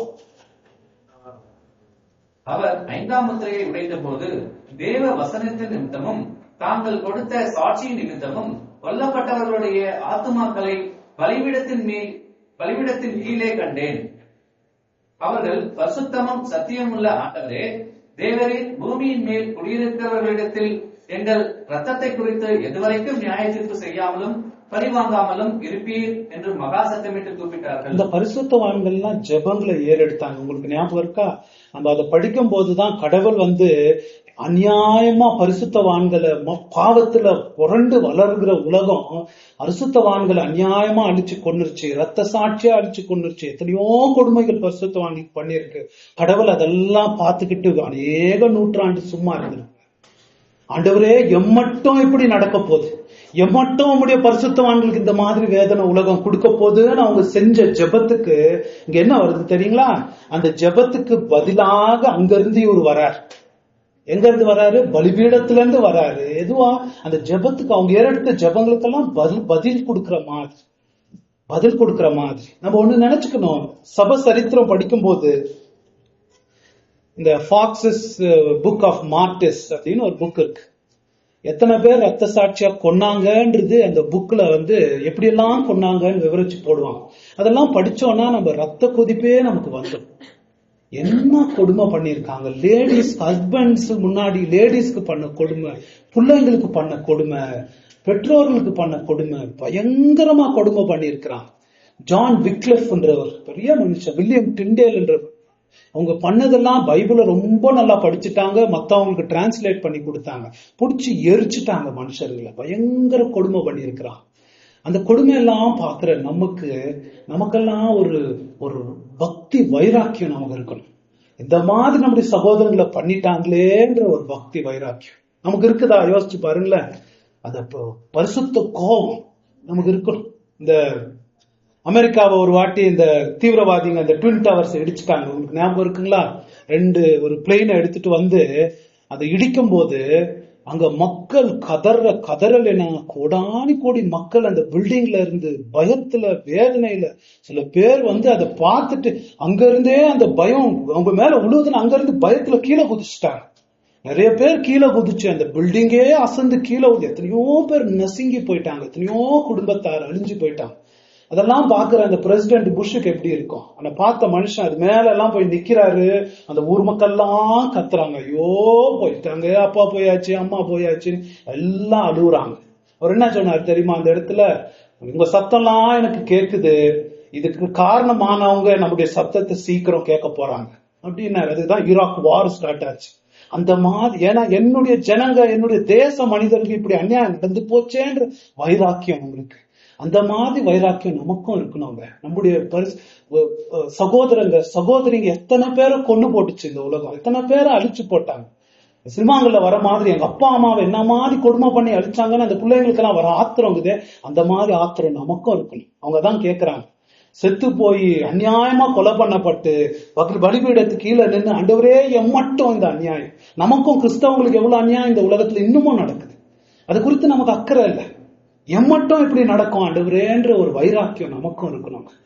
அந்த வைராக்கியத்தோடு அவங்க ஜெபம் பண்றாங்க. இன்னைக்கும் பாருங்களேன், சத்தியத்துக்கு எங்க மதிப்பு இருக்குது? கள்ள போதவங்கெல்லாம் பில்டிங்க கட்டிட்டு, நம்ம ஒரு பில்டிங் அழிஞ்சுக்கிட்டு இருக்கோம், ஒரு பில்டிங் இல்ல, நமக்கு சப்போர்ட் பண்றவங்க யாரும் இல்லை. எப்படித்தான் சத்தியத்தின் மதிப்பு? சத்தியத்துக்கு மதிப்பு இல்லை. எல்லாம் போய் சொல்லி புள்ள வியாதி இருக்கிறவங்கள பேரை வச்சுக்கிட்டு வீடை கட்டி பில்டிங்க கட்டி இவ்வளோ மேல போகுது. ஆண்டவருடைய சத்தியத்தை பரப்புனவனு பாக்குறவங்க வழி இல்லாம இருக்குது. எம்மட்டும் இப்படி இருக்கும். அது வைராக்கியம் நமக்கு இருக்கணும். அந்த வைராக்கியம் நமக்கு இருக்கணும். அது பாருங்களேன், அதுக்கு பதிலாக வருது, அதுக்கு தீர்வு கட்டுற மாதிரி இந்த ஏஞ்சல் வர்றாரு பாருங்களேன். தொடர்ந்து படிங்க. இந்த படம் பாத்தீங்கன்னா 18வது வசனம் படிங்களா. அக்கினியின் மேல் அதிகாரம் உள்ள வேறொரு தூதனும் பலிபீடத்திலிருந்து புறப்பட்டு வந்து கற்குள்ள அறிவாளை பிடித்திருக்கிறவனை நோக்கி, பூமியின் திராட்சை பழங்கள் பழுத்திருக்கிறது, கற்குள்ள உமது அறிவாளை நீட்டி அதன் குலைகளை அறுத்துவிடும் என்று மிகுந்த சத்தத்தோட சொன்னான். பழுத்திருக்கிறது, கருக்குள்ள அறிவாலை கொண்டு அதனுடைய கொலைகளை அறுத்து விடும். இந்த படம் பூமி வந்து ஆத்துமாக்கள்னால நிறைஞ்சிருக்கிறதா பாக்குறது. அந்த ஆத்துமாக்கள் வந்து குரூப்பா இருக்கிறாங்க. குரூப்பா இருந்தாலும் தனிப்பட்ட விதத்துல ஒரு திராட்சையும் பாவத்தினால கொழுத்து போய், பாவத்தினால வீங்கி போய், ஜூஸ் ஃபுல்லா நிறைஞ்சிட்டு உடையிற அளவுக்கு பாவத்துல கொழுத்து போயிருக்கிற ஒரு காட்சி. அவங்க பாவம் வந்து சீக்கிரம் மனுஷனை கொழுக்க வச்சு, இந்த பாவத்தினால கொழுத்து போயிருக்கிற மாதிரி ஒரு பயங்கரமான காட்சி. அவங்க செஞ்ச பாவங்களை அவங்களை கொழுக்க வச்சிருக்கிறது. இங்க பரிசுத்தவான்கள் எம்மட்டும் கத்துறாங்க, இவங்க பாவத்துல தங்களை கொழுக்க செஞ்சுட்டு இருக்காங்க. இது என்னன்னா, அவங்க பாவத்துல கொழுத்து போய் ஒரு ஒரு லிமிட், அந்த பிரிங்க், அதனோட உச்சகட்டத்தை அடைஞ்சிட்டாங்க. பழுத்து இருக்கிறதுன்னா இன்னும் இன்னைக்கு அறுக்கலன்னா அது வெடிச்சு போயிடும். அந்த மாதிரி அதோட உச்சகட்டத்துல பாவத்துல கொழுத்து போயிருக்கிறது அப்படின்னு வருது.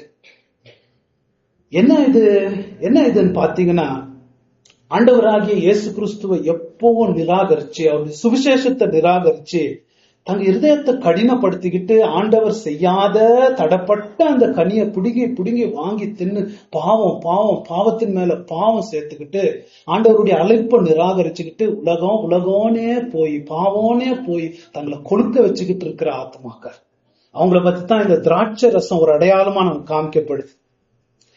இப்படி ஆண்டவருடைய சுவிசேஷத்தை நிராகரித்து தங்களுடைய இருதயத்தை கடினப்படுத்துறவங்களுக்கு என்ன நடக்குது? அவங்கள அறுப்புக்கு கொளுத்தவர்களா மாத்திடுது. அறுப்புக்கு கொளுத்தவர்களா பாருங்களேன். இதுல மனுஷகுமாரன் சம்பந்தப்படுறாரா? இது செய்யறவங்க யாரு? ரெண்டு அக்கினியின் தேவதூதனும் மத்த தேவதூதனும் தான் செய்யறாங்க. பலிபீடத்துல இருந்து அந்த ஜெபங்களை கேட்டு வந்து மனுஷகுமாரன் வர மாதிரியே தெரியல பாருங்க. அதுக்கு அவரே வந்து அறுக்கிறார். ஆனா இங்க அவரை நிராகரிச்சவங்க அவங்கள நிராகரிக்கிறாரு. தேவதூதர்கள் அந்த சேதம்குமார தேவதூதர்கள் இருக்கலாம். ஆண்டவர் விட்டு போயிடுறாரு பாருங்களேன். அங்க விட்டு போயிடுறாரு. நல்ல பாயிண்ட். ஆண்டவர் அங்க விட்டு போயிடுறாரு. அங்க இல்ல அவங்க அந்த தேவதூதர் அக்கினியின் தேவதூதனை தான் அனுப்புறாரு. அதே மாதிரி இங்கேயும் பாருங்களேன், இவங்களை விட்டுறாரு. அவர் வரல. ஒரு ஒரு முழு உலகத்தையும் ஒரு திராட்சை தோட்டம் மாதிரி இங்க ஒரு காட்சி கொடுக்கப்பட்டிருக்கு. கொலைகள்ல ஒரு கொலையில நிறைய திராட்சை இருக்கும் இல்லைங்களா? அந்த மாதிரி குரூப்பா என்ன மாதிரி குரூப்? குடிகாரங்கள்லாம் ஒரு குரூப், வாலிப இச்சைகள்ல தேவனை நிராகரிக்கிறவங்க எல்லாம் ஒரு குரூப், அரசியல்வாதிகள்லாம் ஒரு குரூப், பார்ட்டிங்களை வச்சு வச்சு வாலிப வாழ்க்கையில அழிஞ்சு போறவங்க ஒரு குரூப். அது பாவத்துல கொளுத்து போயிட்டு இருக்குது பயங்கரமா. வேசித்தனக்காரங்கெல்லாம் ஒரு கொலை, இன்னும் விபச்சாரக்காரங்க ஒரு கொலை, பொருளாசக்காரங்க ஒரு கொலை. இந்த மாதிரி அப்படி இருந்தாலும் ஒவ்வொரு திராட்சையும், அந்த கொலையில இருக்கிற ஒரு திராட்சையும் சும்மா இல்ல, எல்லாமே பழுத்து இருக்கு. தங்களை கடினப்படுத்திக்கிட்டு பம்ப் பண்ணி அப்படியே வீங்கி போன மாதிரி கொளுத்து இருக்குது. அதான் பாக்குறாரு காட்சியில. ஒரு ஜூஸ்ல நிறைஞ்சிருக்கு. அந்த தேவதூதன் தேவதூதன் வராரு. இங்க வந்து சந்தோஷமா வரல, அந்த தானியத்தின் அறுப்பு அறுக்கிற மாதிரி சந்தோஷமா வரல, ரொம்ப கம்பீரமா வராங்க. ரொம்ப கம்பீரமா பாருங்களேன். அந்த தானியத்தைனா ரொம்ப ஜாக்கிரதையா எடுத்து வச்சு அதை கட் பண்ணி எடுத்துட்டு போய் களஞ்சியத்துல சேர்ப்பாங்க. இதை அப்படி இல்ல, ரொம்ப ரஃபா ஹேண்டில் பண்ற மாதிரி வராங்க. அறுத்து அது என்ன போட்டிருக்கு 18வது வசனத்து 19ல கடைசியில, அப்பொழுது அந்த தூதன் தன் அறிவாளை பூமியின் மேலே நீட்டி பூமியின் திராட்சை பழங்களை அறுத்து தேவனுடைய கோபாக்கினை என்னும் பெரிய ஆலையிலே போட்டான். இங்கிலீஷ்ல என்ன வருது தெரியுங்களா? த்ரோன். தூக்கி பயங்கரமா ஸ்ட்ராங்கா ரொம்ப ஆஷா டீல் பண்ற மாதிரி ரொம்ப ரொம்ப கொடுமையான வார்த்தைகள். அந்த காலத்துல அந்த திராட்சத்தெல்லாம் ஒரு பாஸ்கெட்ல போட்டுக்கிட்டு எடுத்துட்டு போய் அந்த ஆலையில போடும் போது தூக்கி ரொம்ப ரொம்ப கொடுமையான வார்த்தைகள் பயன்படுத்துற மாதிரி ஆஷா. ஏன்னா ஒரு தேவனுடைய கோபாக்கின வந்து பொங்கி ஒரு பாத்திரம், ஒரு பானை பொங்குற மாதிரி ரொம்ப காலம் பொங்கி ஒரு பாலம் மாதிரி கட்டிருச்சு. அந்த பாலம் உடைஞ்சு அவருடைய கோபாக்கின வரப்போகுது, உடந்து அதுக்கு தண்டனை வரப்போகுது. அதனால அந்த கோபாக்கினை என்ற ஆலைன்னா என்ன தெரியுங்களா? திராட்சம் ஆலை. நீங்க பாத்துருக்கிறீங்களா? ஆலைன்னா குழந்தைங்களா பாத்துருக்க முடியாது. ஆலைன்னா ஒரு 2-3-4 ஃபீட் ஹைட் இருக்கும். ஸ்விம்மிங் பூல் பாத்துருக்கோம் இல்லைங்களா? அந்த swimming pool round swimming pool மாதிரி இருக்கும். அந்த ரவுண்ட் ஸ்விம்மிங் பூல் மாதிரி அதை ஃபுல்லா சுத்தி ஒரு கட்டை மாதிரி கட்டி வச்சிருப்பாங்க. இந்த திராட்சைங்களை என்ன பண்ணுவாங்க, எல்லாத்தையும் பிச்சுட்டு வந்து அதை ஃபுல்லா ரொப்பிடுவாங்க. அந்த ஆலை ரொப்பிட்டு ஆண்களும் பெண்களும் என்ன பண்ணுவாங்கன்னா, அவங்களுடைய கச்சை லுங்கி கட்டிக்கிட்டு இருந்தோ இது போட்டுட்டு இருந்தோ அதை எடுத்து கட்டிக்கிட்டு அதுக்குள்ள இறங்கி எவ்வளோ மேக்சிமம் அவங்களால பலம் போட முடியுமோ அதுக்குன்னே ட்ரெயின் பண்ணியிருப்பாங்க. காலெல்லாம் பெருசா இருக்கிறவங்கள பார்த்து எடுப்பாங்க. போட்டு எவ்வளவு அவங்கள மெரிக்க முடியுமோ மெரிப்பாங்க. அங்க இருக்கிற திராட்சை ஜூஸ் பிச்சுக்கிட்டு வெளியே வரும். எந்த அளவுக்கு பிச்சுட்டு வரோம்னா, அவங்க துணியெல்லாம், அவங்க காலெல்லாம் ரெட் கலர் ஆயிடும், முகம் கூட ரெட் கலர் ஆயிடும். எதையுமே பார்க்க மாட்டாங்க. மெரிச்சுக்கிட்டே இருப்பான். அது அந்த காலையில மிக்சி இது மிஷின் எல்லாம் இல்ல இல்லையா? மெரிக்கும் போது அந்த ஜூஸ் அதுல வத்தி போய் அங்க இருந்து ஒரு பைப்ல வரும். பைப்ல வந்து அவங்க ஒரு ஜார் வச்சிருப்பாங்க. அந்த ஜார்ல அந்த ஜூஸ் அழகா பிடிச்சி எடுத்து அதை வச்சிருவாங்க. அதை மூடி போட்டு அது அந்த ஃபெர்மெண்டேஷனுக்கு அது ஜூஸா மாறி இதா வைனா மாறுறதுக்கு அதை அப்படியே வச்சிருவாங்க. அந்த ஒரு படத்தை அவர் இங்க எடுக்கிறாரு. அந்த படத்தை ஞாபகத்துல வச்சுக்காங்க. அந்த படத்துல இவர் என்ன எடுக்கிறாருன்னா, இந்த பாவத்தினால் கொளுத்து போய் வெடிகிற அளவுக்கு கொளுத்து போன இந்த பாவிகளை எல்லோரையும் ஆண்டவர் பிடிச்சு அவருடைய கோபாக்கினை என்ற ஆலயத்துல அவர் போட்டு சர்வ வல்லமை தேவன் தன்னுடைய முழு பலத்தினால மெரிக்கும் போது அவங்களுடைய ரத்தம் எல்லாம் பிச்சுக்கிட்டு வெளியே வந்து எந்த அளவுக்கு கொடுமையா மெரிக்க போறாருன்னா, 20வது வசனம் படிச்சோம்னா எந்த அளவுக்கு ரத்தம் வரப்போகுது தெரியுமா? படிங்களேன். நகரத்திற்கு புறம்பே உள்ள அந்த ஆலையிலே அது விதிக்கப்பட்டது. அந்த ஆலையிலிருந்து 1606 ஸ்தாதி தூரத்திற்கு ரத்தம் புறப்பட்டு குதிரைகள் கடிவாளம் மட்டும் பெருகி வந்தது. அந்த ரத்தம் ஒரு அந்த அடையாள மொழியில போட்டிருக்கு. இந்த பக்கம் ஹைட் 200, ஒரு 6 ஓடுது. இந்த பக்கம் பார்த்தோம்னா அதோட விடுத்து 200 மைல். இந்த பக்கம் பார்த்தோம்னா 200 மைல். எது இது ஒரு ஜார்ல பிடிச்சு வைக்கிறது இல்ல இந்த ரத்தத்தை. இது அதுல அந்த ஆலயத்திலிருந்து வந்த அந்த ஆலையிலிருந்து வந்த ரத்தம் எந்த அளவுக்கு ஓடுதுன்னா ஒரு 6 மாதிரி ஓடுதான். இந்த பக்கம் 200 மைல். 200 மைல்னா எவ்வளவு தூரம் தெரியுங்களா? நம்ம சென்னைக்கு போற மாதிரி அந்த அளவுக்கு 200 மைல் தான் இருக்கு சென்னை. 200 மைல் இந்த பக்கம் 200 மைல். அவ்வளவுதான் இருக்கும். இல்ல அது அடையாள மொழி ஒரு ஸ்கொயரா சொல். என்னன்னா அந்த ஆலையில ஆண்டவருடைய தண்டனை பரிபூர்ணமா இருக்கும். ஒரு திராட்சையும் தப்பிக்காது. அதை போட்டு நசுக்குவார். அந்த அளவுக்கு ஒரு சொட்டு ரத்தத்தையும் விட்டு வைக்க மாட்டாருன்ற ஒரு அடையாளம். பாருங்களேன் எவ்வளவு பயங்கரமா போட்டிருக்கு, எவ்வளவு பயங்கரமா. அதனோட ஆழம் பாத்தீங்கன்னா அதோட கொடுமை எந்த அளவுக்கு ரத்தம் வரும்னா ஒரு குதிரை அதுல குதிச்சு நீச்சல் அடிக்கலாம். the depth of that river. குதிரை ஹைட்டான குதிரை, நம்ம ஹைட்டை விட பெருசு குதிரை, அது குதிச்சு அதுல நீச்சல் அடிக்கலாம் அந்த ரத்தத்துல. எவ்வளவு பாடு என்ன யோசிச்சு பாருங்களேன். சர்வ வல்லமை தேவன் தன்னுடைய மேக்சிமம் பவரை வச்சுக்கிட்டு பாவத்துல கொளுத்து போய் தங்களுடைய இருதய கடினத்துல இயேசு கிறிஸ்து தியாகத்தை ஏற்றுக்கொள்ளாம தங்களை பாவத்திலையும் பாபிலோன் மதுவுல தங்களை கொளுக்க வச்சுக்கிற மக்களை அவர் மெதிக்கிற மெதிய பத்தி போட்டிருக்கு. அவங்களுக்கு வருகிற ரத்தத்தை பத்தி போட்டிருக்கு. இது பேசுறதுக்கே நமக்கு பயங்கரமா இருக்குது. வெறும் பேச்சுத்தானா இவ்வளவு நேரம் பேசினது. இது உண்மையா நடக்கிறது எப்படி இருக்கும்? அதுவும் அடையாள மொழியில இப்படி எல்லாம் ஆண்டவர் எழுதி இருக்கிறாரு. எப்படி இருக்கும் யோசிச்சு பாருங்களேன். என்னங்க அடையாளம் சொல்றது? என்ன அடையாளம் சொல்றது? யோசிச்சு பாருங்களேன். அதோட கோரம், அதனோட அகோரத்தை பத்தி. இதுதாங்க நரகத்துக்கு ஆரம்பம். எவ்வளவு அகோரத்தை ஆண்டவரை நிராகரித்து மனம் திரும்பாத இருதயங்களுக்கு வரப்போற பாவத்தினால தங்களை கொளுத்துக்கிறவர்கள் அவங்களுடைய ரத்தம் செதறி வரப்போற பயங்கள். என்ன அதிசயமா போட்டிருக்கு பாருங்களேன்.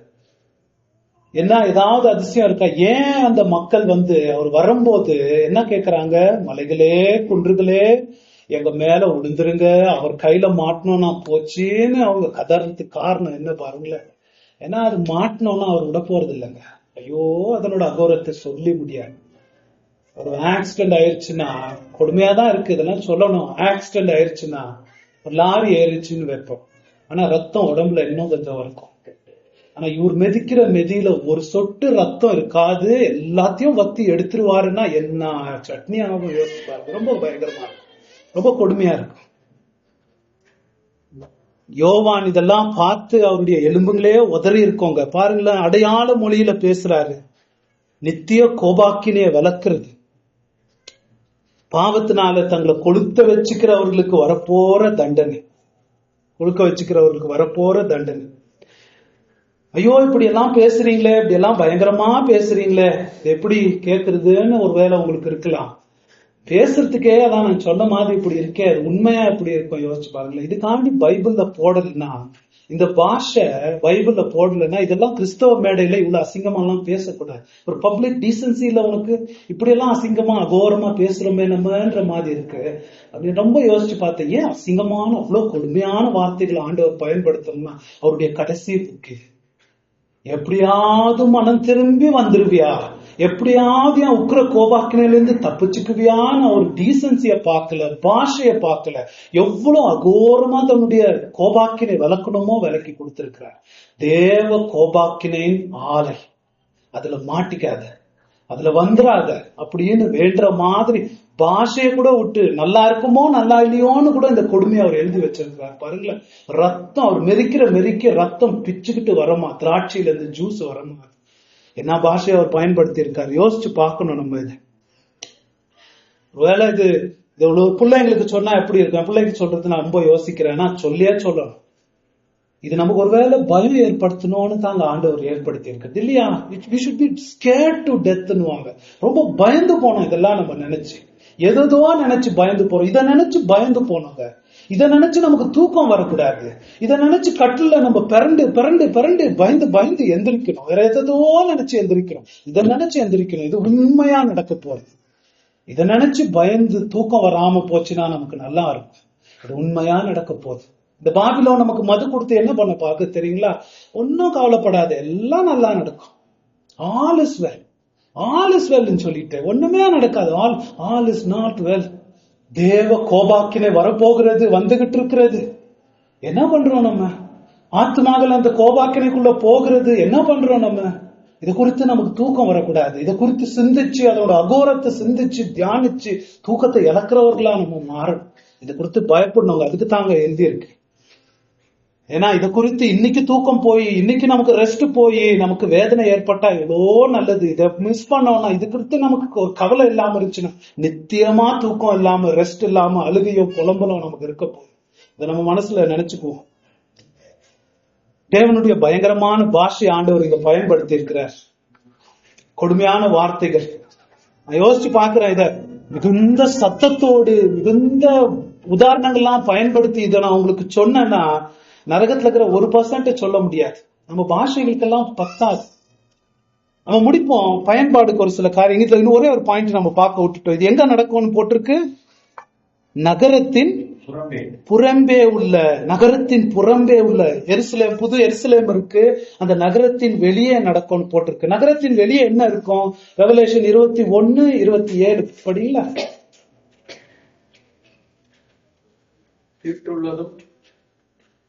படிங்க. தீட்டுள்ளதும் அருவருப்பையும் பொய்யையும் நடப்பிக்கிறதுமாகிய ஒன்றும் அதில் பிரவேசிப்பதில்லை. ஆட்டுக்குட்டியானவரின் ஜீவ புஸ்தகத்தில் எழுதப்பட்டவர்கள் மாத்திரம் அதில் பிரவேசிப்பார். தொடர்ந்து படிங்க. பின்பு பளிங்கை போல் தெளிவான ஜீவ தண்ணீர் உள்ள சுத்தமான நதி தேவனும் ஆட்டுக்குட்டியானவரும் இருக்கிறார். இதை பத்தி படிக்கும் போது தீட்டுள்ளவர்கள், பொய் சொல்றவங்க, அநியாயம் பண்றவங்க, இன்னொன்னு என்ன வருது தெரியுமா? நாய்களும் நகரத்துக்கு வெளியே இருக்கும்னு போட்டிருக்கு. நகரத்துக்கு வெளியே பரலோகத்துக்கு வெளியே இருக்கிற ஒரு இடம் அதான் போட்டிருக்கு. படிங்க. நாய்களும் சூனியக்காரரும் விபச்சாரக்காரரும் கொலைபாதகரும் விக்கிர ஆராதனைக்காரரும் பொய்யை விரும்பி அதன்படி செய்கிற யாவரும் புறம்பே இருப்பார்கள். புறம்பே இருப்பார்கள். நகரத்துக்கு புறம்பே இருப்பார்கள் நமக்கு போட்டிருக்கு. சரி, பயன்பாடுக்கு 3 காரியத்தை நம்ம பார்த்து முடிப்போம். இது நமக்கு என்ன சொல்லுது? இது என்ன சொல்லுது? முதலாவது, எருசலேமுக்கு வெளியே, நகரத்துக்கு வெளியே. இதுல இருந்து நான் எப்படி தப்புறது? இது மெய்யாகவே வரப்போகுது. எவ்வளவுதான் இதை பத்தி பேசினாலும் இது மெய்யாகவே வரப்போகுது. இதுல இருந்து எப்படி தப்புறதுன்னா, நம்ம இன்னைக்கு நகரத்துக்கு வெளியே போய் 2000 வருஷத்துக்கு முன்பதாக நகரத்துக்கு வெளியில ஒருத்தர் சிலுவையில தொங்கிட்டு இருந்தார். கொல்கத்தான்ற ஒரு இடம் எங்க இருந்துச்சு? நகரத்துக்கு வெளியே இருந்துச்சு. அந்த நகரத்துக்கு வெளியே தேவ கோபாக்கினின் ஆலை அங்க இருந்துச்சு. 3 மணி நேரம் இருள். காலையில படிச்சோம் இல்லைங்களா? 3 மணி நேரம் இருள்ல அந்த தேவன் தன்னுடைய முழு கோபத்துல தன்னுடைய மகனை அந்த கோபத்துல மெரிச்சாரு. மெரியன்னு மெரிச்சாரு. அவர் உடம்புல இருக்கிற எல்லா ரத்தமும் பிச்சுக்கிட்டு வெளியே வந்துச்சு. அந்த ரத்தம் பிச்சு வெளியே அந்த ரத்தம் ஆறா ஓடுச்சு. அந்த ரத்தம் ஆறு இன்னைக்கும் ஓடிக்கிட்டு இருக்கு. அந்த ரத்த ஆறுல இன்னைக்கு போய் நம்ம முழுகி வந்துட்டோம்னா, அவரை மனம் திரும்பி இயேசுவே, அவருடைய வார்த்தையின் மூலமா அவர் அடிக்கடி இங்க வந்துட்டு போறார். அவர் அடிக்கடி உங்களை கூப்பிட்டு போறார். இயேசுவே, நான் உன்னை நம்புறேன், மனம் திரும்புறேன்னு அவர்கிட்ட வந்துட்டோம்னா, ஆறுல நம்ம போய் முழுகிட்டு வந்துட்டோம்னா இந்த கோபாக்கினையில இருந்து நம்ம தப்பிச்சுக்கலாம். நமக்காக அவர் அந்த மெரிய வாங்கி இருக்கிறார். அதுல இருந்து தப்புறதுக்கு அதுதாங்க ஒரே வழி. இயேசுவை நம்பி அந்த குருட மாதிரி தாவீதின் குமாரனே எனக்கு இறங்கோன்னு அவர்கிட்ட கேட்டுக்கிட்டோம்னா இன்னைக்கு அந்த கோபாக்கினையில தப்பிச்சுக்கலாம். 2வதாக, அறிவு கடமைய பொறுப்பை கொண்டு வருகிறதுன்னு நம்ம எவ்வளவு படிச்சுக்கிறோமோ நமக்கு அவ்வளவும் பொறுப்பு ஜாஸ்தி இல்லைங்களா? ஒன்னும் இல்ல, ரோட்ல நம்ம போயிட்டு இருக்கிறோம், அங்க போலீஸ் நிக்கிறான், இல்ல ஒரு ஒன் வே ரோடே அடைச்சிருக்குன்னா வரவங்க எல்லாம் நமக்கு சொல்லிட்டு போறது இல்ல, போவாதீங்கன்னு சொல்லிட்டு போறது இல்ல. இல்ல, ரோட்டுக்கு போயிட்டு இருக்கிறோம், பெரிய பள்ளம் இருக்குது, ஒரு 50 அடி பள்ளம் இருக்குது, நம்ம போய் திக்குன்னு போய் உழுவ இருந்துருக்கும். ஆனா தப்பிச்சு வெளியே வந்துட்டோம். நம்ம வரும்போது எல்லாருக்கும் சொல்லிட்டு வரமாட்டோம், சொல்ல மாட்டோம். ஐயோ சொல்ல, ஒரு கல்லுகில்லாவது எடுத்து வச்சுட்டு வரமாட்டோம். ஐயோ நம்ம தெரிஞ்சவங்க உறவினருங்க எல்லாரும் இந்த கோபாக்கினையில உழுவணும், இந்த தேவ ஆலயத்தின் உழுவணும்னு போயிட்டு இருக்கிறாங்களே, அவங்களை குறித்து ஒரு எச்சரிக்கை நம்ம சொல்லாம நம்ம எப்படிங்க இருக்கிறது?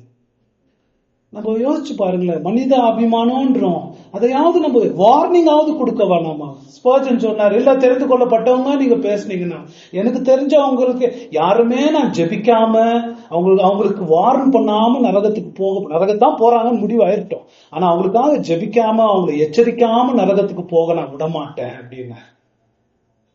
நம்ம அவங்களை குறித்து எச்சரிக்கணுங்க, நம்ம அவங்களுக்காக ஜெபிக்கணும். நமக்கு தெரிஞ்சவங்க அறிஞ்சவங்க எவ்வளோ பேர் இந்த கோபாக்கினை ஆலய நோக்கி போறாங்க. அந்த சுவிசேஷ பணி எங்கே? சுவிசேஷ பணி நான் என்னையே கேட்டு பாக்குறேன்.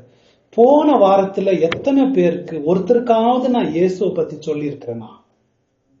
நம்மளுக்கு போன வாரம் போட்டோம், போன மாசம் நான் யாருக்காவது சொல்லி இருக்கிறேன்னா? போன மாசம் கூட போட்டோம், போன வருஷமாவது யாருக்காவது நான் சொல்லி இருக்கேன்னா? இன்னும் எத்தனை வருஷம்தான் நான் இப்படியே போக போறேன்? என் காலம் முடிய போகுது. இன்னும் எத்தனை வருஷம்தான் சுவிசேஷ ஒரு பாரம் இல்லாம மத்தவங்ககிட்ட பேசாம நான் போக போறேன்? மூடின்னு ஒரு மனுஷன் இருந்தார். அவர் என்ன பண்ணாரு தெரியுமா? அவர் முடிவு பண்ணிக்கிட்டார், ஆண்டவரே இன்னுமே வாழ்க்கையில ஒரு நாள் ஒருத்தருக்கு இயேசுவை பத்தி பேசாம என் நாள் போவாதுன்னு முடிவு பண்ணிட்டார். நம்மலாம் அப்படி செஞ்சுக்கிறது எவ்வளவு அவசியம். இது ஆத்தும பாரத்தை நமக்கு ஏற்படுத்தணும். தேவ கோபாக்கினை ஆலை அதுல போறது ஒருத்தரும் அப்படி விடக்கூடாதுங்க, நமக்கு தெரிஞ்சவங்களுக்கு. கடைசியாக நம்மள நம்ம சோதிச்சு பார்க்கணும். நீங்க பரலோகத்துக்கு போற கனி கொடுத்து கொண்டிருக்கிற முதிர்ந்து போகிற ஒரு அறுப்பாக போயிட்டு இருக்கீங்களா? தானியமாக போயிட்டு இருக்கீங்களா? பாவத்தினால பாபிலோன் மதுனால உங்களை கொளுத்து கொண்டிருக்கிற திராட்சை பழமா மாறிட்டு இருக்கீங்களா? நீங்க எங்க இருக்கிறீங்க? நம்மள ஒவ்வொருத்தரையும் நம்ம சோதிச்சு பார்க்கணும். ஆண்டவரே நான் எங்க இருக்கிறேன்? நான் எங்க இருக்கிறேன்? அநேக சாமன்ஸ கேட்டிருக்கிறோம். எத்தனை பேர் இங்க இருக்கிறவங்க எல்லாரும் சாமன்ஸ நிறைய கேட்டிருக்கீங்க இல்லையா? எத்தனை தடவை ஆண்டவர் உங்களை கூப்பிட்டு இருக்கிறார். எத்தனை தடவை நான் டயர்ட் ஆனாலும் சரி கடைசியில காஸ்புல சொல்லாம போறதே இல்லை இல்லைங்களா? எத்தனை தடவை ஆண்டவருடைய அழைப்பு உங்களுக்கு வந்திருக்கிறது. இதெல்லாம் கேட்டு நரகத்துக்கு ரட்சிக்கப்படாம போயிட்டா என்னங்க ஆகும்? என்ன சோதனை, என்ன வேதனை. எரேமியா ஒரு வசனம் படிப்போம், 8:20.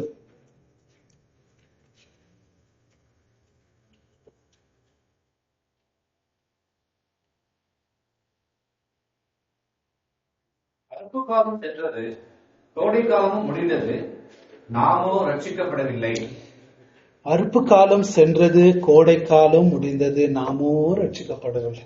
எல்லா டைமும் ஆண்டவர் கொடுத்த டைம் முடிஞ்சிருச்சு, நான் ரட்சிக்கப்படவில்லை. ஒரு மனுஷன் இருந்தானா, அவன் ரொம்ப மூடின்றவர், அவருடைய சர்மன்ஸ் ரொம்ப கேட்டவன். வாரம் வாரம் வந்து ரொம்ப அட்மையர் பண்ணி என்ன பேசுறாரு, வேதத்தை என்ன சொல்லி கொடுக்குறாரு, ரொம்ப சர்மன்ஸை கேட்டிருக்கான். ஆனா அவனுக்கு வாழ்க்கையில ஏதோ அவனை பிடிச்சுக்கிட்டு பாவமோ உலகமோ ஏதோ பிடிச்சுக்கிட்டு இயேசுகிட்ட வராம ரொம்ப நாள் அவனை தடை பண்ணிச்சு. அவன் அதெல்லாம் என்ஜாய் பண்ணிட்டு அதுக்கப்புறம் இயேசுகிட்ட வரலான்னு முடிவு பண்ணான். ஒரு காலம் அதுக்கப்புறம் அவனால வர முடியாம போய் அவனுக்கு மரண படுக்க வந்துருச்சு. மரண படுக்க வந்தவனு மூடி அவரை பார்க்க போனார். பார்க்க போகும்போது என்பா இன்னைக்காவது ஆண்டவர்கிட்ட வந்துருன்னு அவன் என்ன சொன்னானா, ஐயா எனக்கு டைம் முடிஞ்சிருச்சு, நரக அக்கினிய மூஞ்சில இப்ப கூட அடிக்குது, அக்கினி ஃபீல் பண்றேன் நானு, இன்னும் அடுத்த வாரம் நான் நரகத்துல இருக்க போறேன்னு நிச்சயமா எனக்கு தெரிஞ்சிச்சு, இருதயம் கடினப்பட்டுருச்சு, இன்னமே எவ்வளவு கூப்பிட்டாலும் என்னால வர முடியாது, எவ்வளோ மெசேஜஸ் நான் கேட்டுட்டேன், இன்னமே நான் வர முடியாது. அடுத்த வாரம் செத்து போனார். அவர் 2 நாள் சாவறதுக்கு முன்னாடி இந்த வசனம் 1000 தடவை சொல்லிட்டு இருந்தா. என்ன வசனம்? அறுப்பு காலம் சென்றது, கோடை காலம் முடிந்தது, நானோ ரட்சிக்கப்படவில்லை, நானோ ரட்சிக்கப்படவில்லை. எவ்வளோ சர்மன்ஸ கேட்டுட்டேன், எவ்வளோ மெசேஜ கேட்டுட்டேன், ஆண்டவருடைய சத்தியங்கள்லாம் ரொம்ப அப்ரிஷியேட் பண்ண, நானோ ரட்சிக்கப்படவில்லை. அது வாயில நானோ ரட்சிக்க அப்படி செத்துட்டா. அந்த மாதிரி ஒருவேளை இன்னைக்கு உங்களுக்கு கடைசி சர்மனா இருக்கலாம். நீங்க யோசிச்சு பார்த்துக்கங்க, கடைசி மெசேஜா இருக்கலாம். இது வரைக்கும் ஆண்டவர் பார்த்திருக்கலாம். இன்னைக்கு உங்களை இந்த மெசேஜ் முடிஞ்ச பிறகு உங்களை கடினப்படுத்திடலாம். இனிமே நீங்க ஆண்டவர்கிட்ட வர முடியாத மாதிரி உங்களை பண்ணிடலாம். ஒருவேளை இதான் கடைசி மெசேஜா இருக்கலாம். இன்னைக்கு நீங்க ரட்சிக்கப்பட்டுருவீங்களா? இப்படி இல்ல இந்த மெசேஜோ நான் பாத்துக்கிறேன் நீங்க விட்டீங்கன்னா ஒருவேளை கடினப்பட்டா எத்தனை காலம் ஆனாலும் ஆண்டவர்கிட்ட வர முடியாது. கடைசி காலம், அறுப்பு காலம் சென்றது, கோடை காலம் முடிந்தது, நானோ ரட்சிக்கப்படவில்லை, நம்ம வாழ்க்கை முடிஞ்சது. அப்படி விட்டுறாதீங்க. இந்த கோபாக்கினையிலிருந்து வரப்போற கோபாக்கினையிலிருந்து உங்களை காப்பாத்திக் கொள்ளுங்க. ஜெபம் பண்ணுங்க.